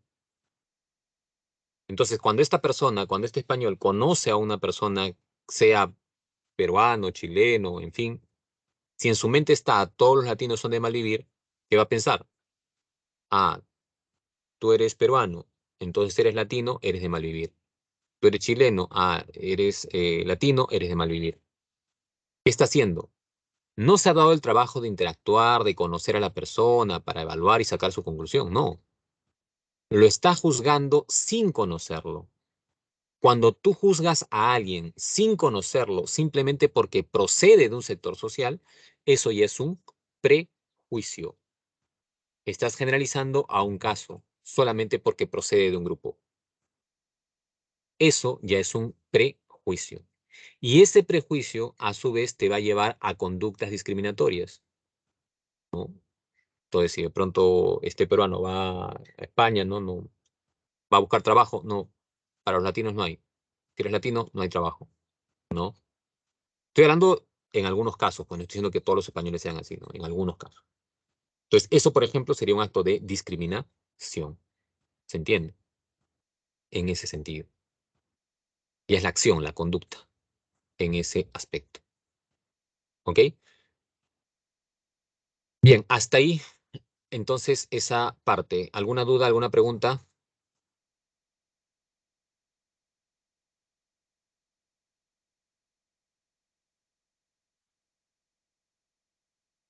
Vamos rápidamente con el otro tema. Acá está, bueno. Estereotipo, como decíamos, la creencia generalizada, ¿no? Creer que los extranjeros son delincuentes. Prejuicio, rechazo es un individuo estereotipado negativamente, desagradable encontrarse con un extranjero. Discriminación, trato excluyente, ¿no? Rechazo.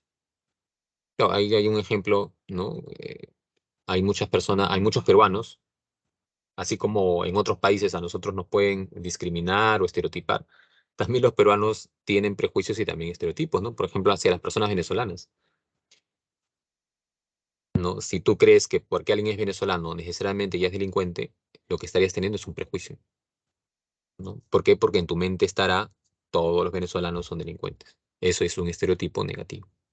Entonces, se acerca a alguien, no le quieres hablar, lo rechazas y eso es un acto de discriminación, ¿no? Bueno, eso.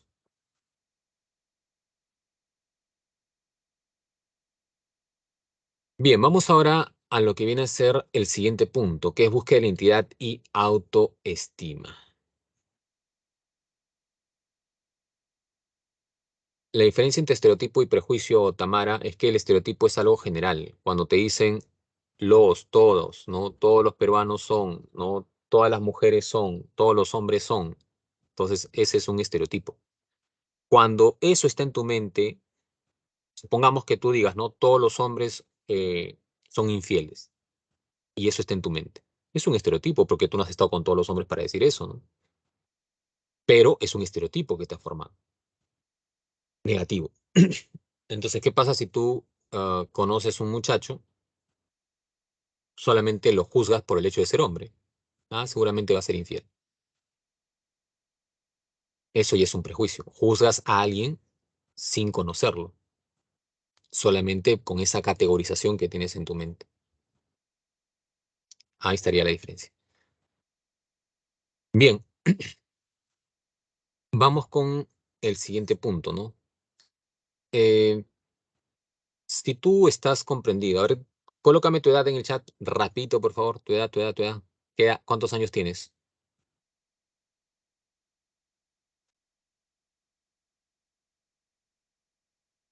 16, 16, 16, 17. Ajá. Ustedes son el team 16, 17 y por ahí 18 también, imagino. Por ahí alguien 19, por ahí, ¿ves? Van saliendo, van saliendo. Ajá.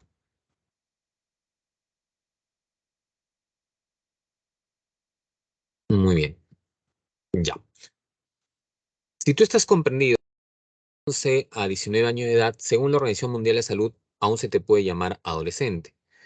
Y una de las características principales de un adolescente es que está buscando su identidad. Un adolescente no es un niño, pero tampoco es un adulto. Entonces, es una etapa de transición, de ir de la niñez a la adultez. Y en ese proceso, el adolescente constantemente busca su identidad. Entonces, es muy probable que en este proceso de adolescencia tú estés reflexionando muchas veces sobre ti mismo, sobre quién eres, sobre qué cualidades tienes, sobre qué quieres en tu vida, ¿no? Sobre de pronto si eres una persona digna de ser querida o de pronto no. Entonces, esos aspectos que uno comienza a reflexionar tienen que ver mucho con el estar buscando la identidad. Y uno de esos puntos anclas es definitivamente cuando uno comienza a quererse en ese aspecto que tiene que ver con la autoestima y también con el autoconocimiento. El autoconocimiento implica la reflexión que uno hace respecto a sí mismo. Entonces, esa reflexión que uno hace respecto a sí mismo implicará pues reflexionar sobre aspectos, tomar conciencia sobre de pronto diferentes aspectos físicos, cognitivos, afectivos, conductuales, que se mezclan en esto, ¿no? O sea, uno comienza a reflexionar sobre cómo soy, que estás reflexionando sobre tu personalidad. Comienzas a reflexionar sobre qué es lo más importante en tu vida, valores, ¿no? En ese aspecto. Comienzas a reflexionar sobre lo que tú quieres en tu vida, motivaciones, ¿no? ¿Qué deseo? Y comienzas a reflexionar en qué eres bueno, qué aptitudes tengo, ¿no? Que pueden ser herramientas que me permitan defenderme en la vida. Entonces, el autoconocimiento es un proceso de tomar conciencia, un proceso de reflexivo que permite justamente ir descubriendo aptitudes, motivaciones, valores y rasgos de personalidad en esta persona que comienza a buscar su identidad. Cuando hablamos de la autoestima, importante acá entender, hablábamos hace un momento de las actitudes, ¿no? Y las actitudes tenían este plano, cognitivo, afectivo y conductual. La autoestima es también una actitud, pero es una actitud hacia uno mismo, lo cual implica qué pienso de mí, qué siento por mí y qué hago por mí. Es como tú te valoras. Y hay mucha gente que se siente muy apreciada, muy valorada, y hay gente que también constantemente se desvaloriza a sí misma. Y eso tiene que ver con autoestima. Como decíamos acá, hay estos componentes, ¿no? Componente cognitivo es qué piensas tú acerca de ti. Por ejemplo, en situaciones difíciles, tienes un examen y algo no te sale. ¿Qué pensamiento viene a tu mente? Si tu pensamiento,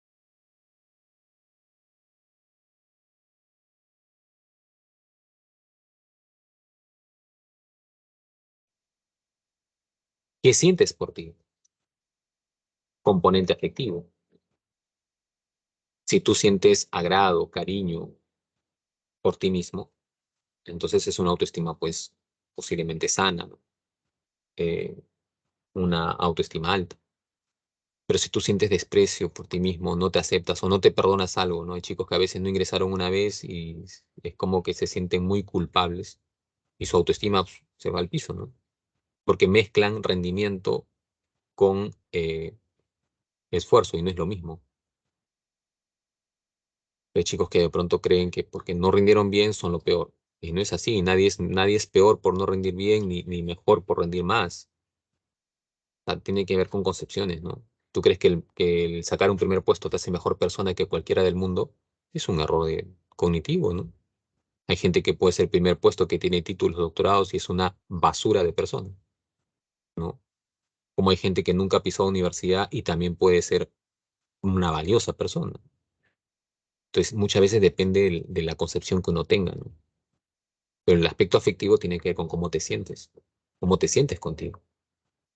Y el aspecto conductual, ¿no? El componente conductual tiene que ver con lo que tú haces para ti. Por ejemplo, el tiempo que tú tienes, las 24 horas del día, ¿cómo lo inviertes? ¿Haces cosas productivas para ti o haces cosas que te dañan a ti mismo? Y lo otro, ¿cómo te relacionas con los demás? De manera equilibrada. Si tienes amigos, ¿no? Los respetas y te respetan, los apoyas y te apoyan. Otro es de esos que básicamente está con el grupo para ser, digamos, aquellos de quienes el grupo se burla, ¿no? Pero estás ahí porque es mejor estar de esa manera que estar solo. Entonces hay chicos que a veces confunden ello, ¿no?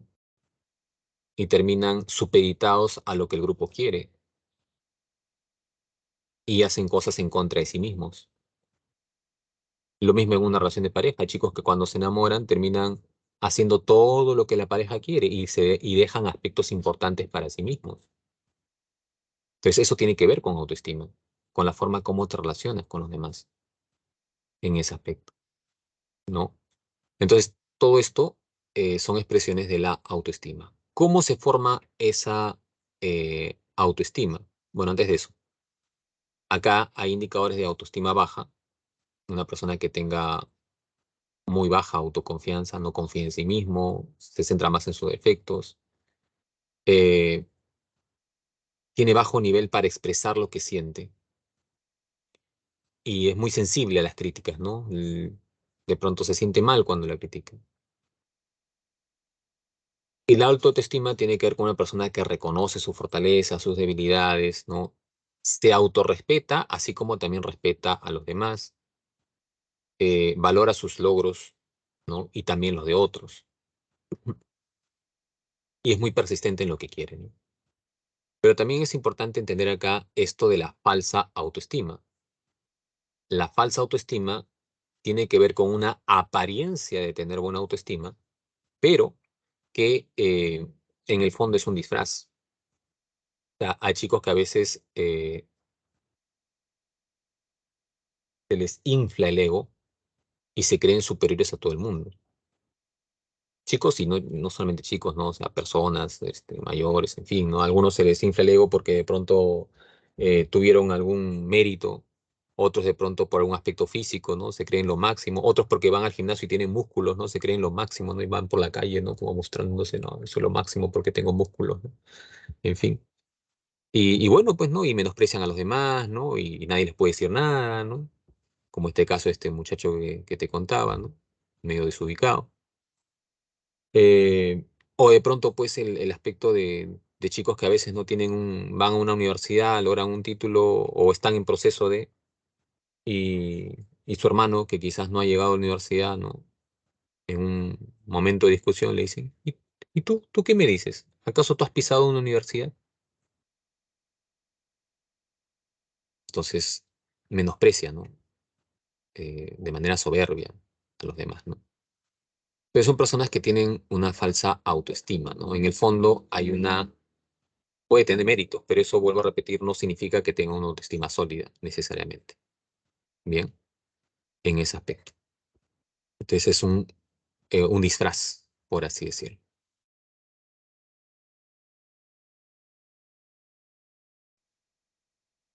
Ahora, ¿de qué depende que tú tengas una alta, baja?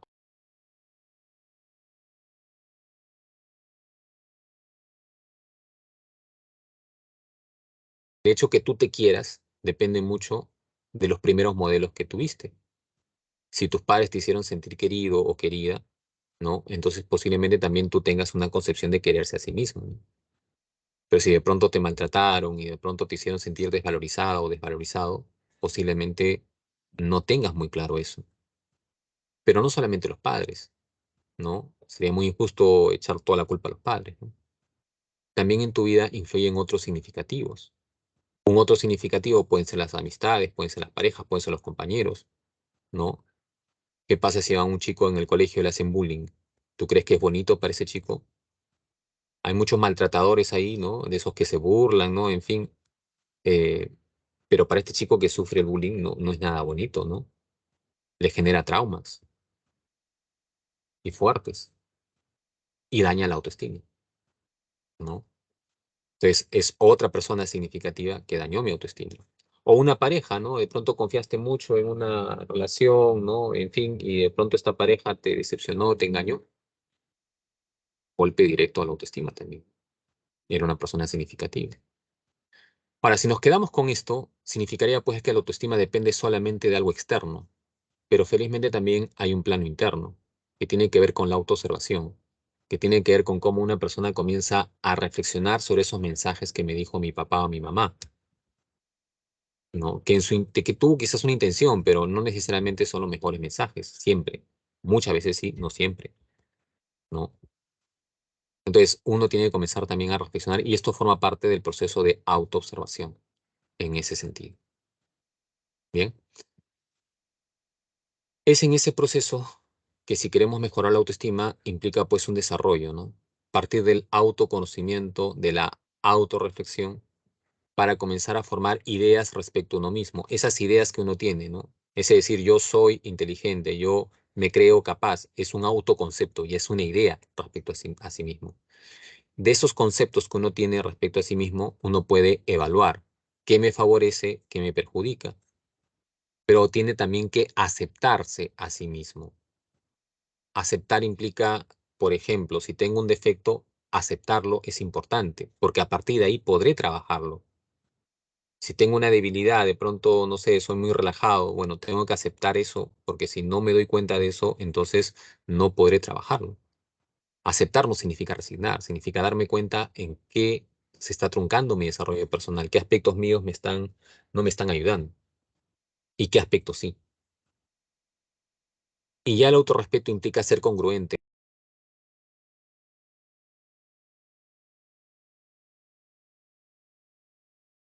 en ese aspecto. Es parte del autorrespeto.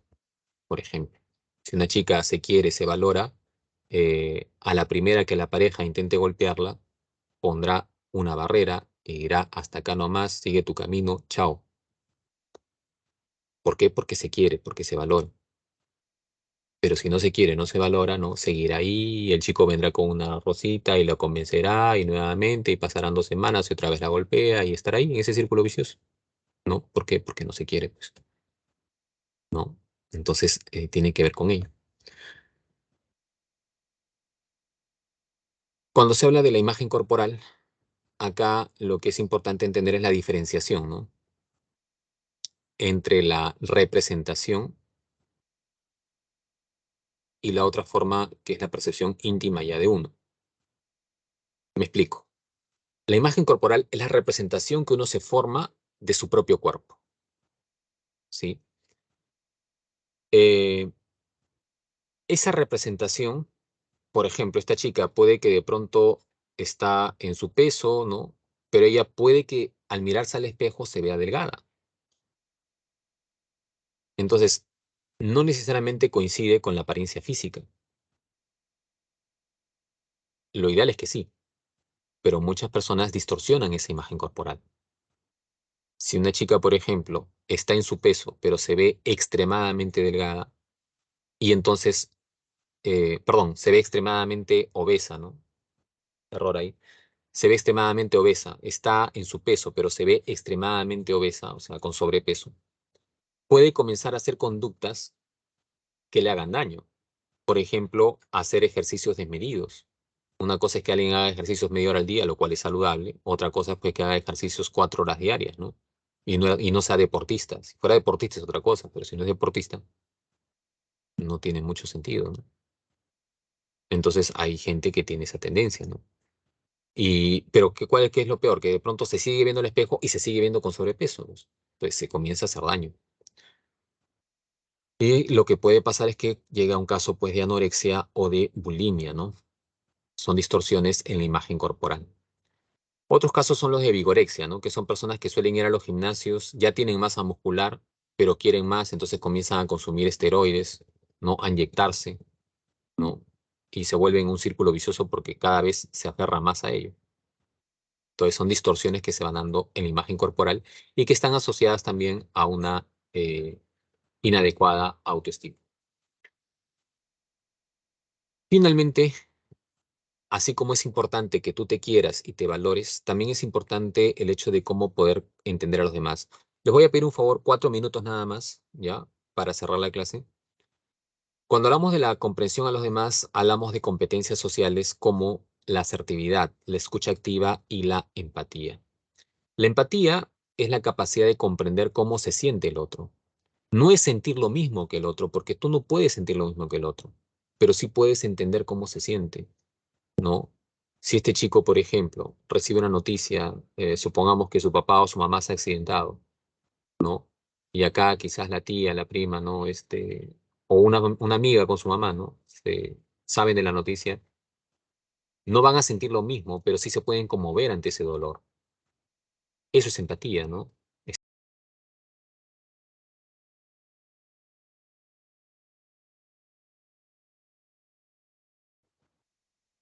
Eh, la escucha activa implica el hecho de no solamente oír, sino poder tratar de entender lo que el interlocutor dice. Estamos en un momento en que la verdad tenemos tantos distractores, tantos aspectos de redes que nos llevan por un camino que no es el mejor para las relaciones interpersonales, ¿no? Hijos que quieren de pronto conversar con papá, pero papá está así, ¿no? Habla, ¿no? O a la inversa, papás que quieren conversar con el hijo, pero el hijo está en las redes sociales, ¿no? Sí, papá, te estoy escuchando. Eso no es escuchar, pues. Escuchar implica comprometerme mis sentidos a entender lo que quiere decir la otra persona, a captar el mensaje de la otra persona. Dentro de eso, un punto es el parafraseo, ¿no? Si una persona me da un mensaje, con mis palabras tratar de decirle lo que le he entendido. Y la persona te dirá, sí, eso me está pasando. Ah, estoy escuchando bien, ¿no? Pero si estoy así, quizás no escuche bien, pues y termine distorsionando el mensaje, ¿no? Y no le dé la importancia que se requiere en ese aspecto. Y la asertividad ya implica el hecho de cómo expreso lo que siento, lo que deseo, sin dañar a otra persona. Es una construcción, una expresión constructiva de los sentimientos. Mejorar nuestra relación con las demás personas es importante desarrollar estos elementos, ¿no? Y en ese sentido hay que diferenciar el estilo asertivo de comunicación de los otros estilos. ¿Qué es un estilo pasivo?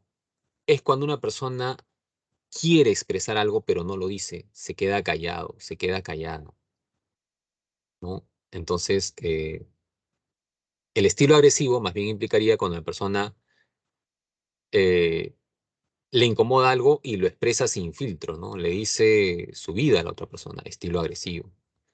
El estilo pasivo-agresivo es aquella persona que no se lo dice de forma directa, lo hace de manera sarcástica, con una indirecta o una broma, o lo hace a las espaldas, ¿no?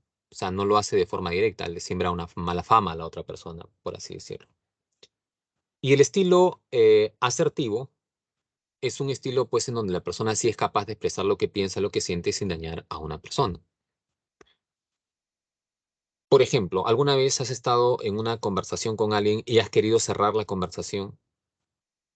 Si la persona quiere cerrar la conversación, pero no se atreve y no se lo dice, entonces su estilo sería un estilo pasivo, ¿no? Se queda callado, callado. Y el otro sigue que hable y hable y hable y hable. Ahora, ¿qué pasa si el chico o la chica le dice más bien a esta persona que está que hable y habla, ¿no? Oye, ¿tú qué cosa tienes? ¿No tienes casa? Ya cállate, pues ya. Ah, ese estilo no es un estilo pasivo, ya sería un estilo agresivo, ¿verdad?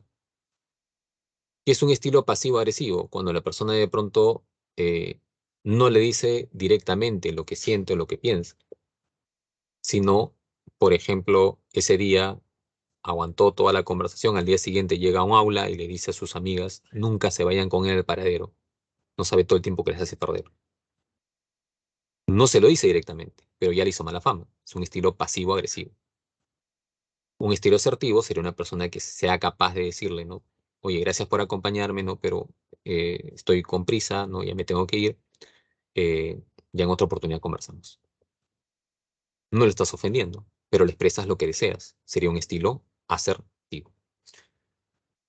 Bien, muchachos, hasta ahí entonces esta parte del tema.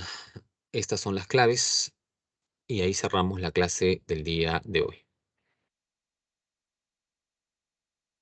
¿Alguna duda? ¿Alguna pregunta? A ver, Stuart dice, profesor, y cuando uno te dice que así es mi forma de hablar, ¿cómo sería?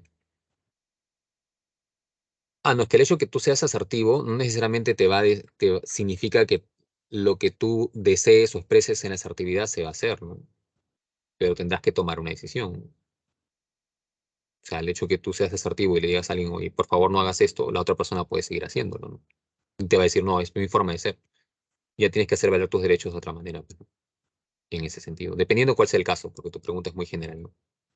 En ese aspecto.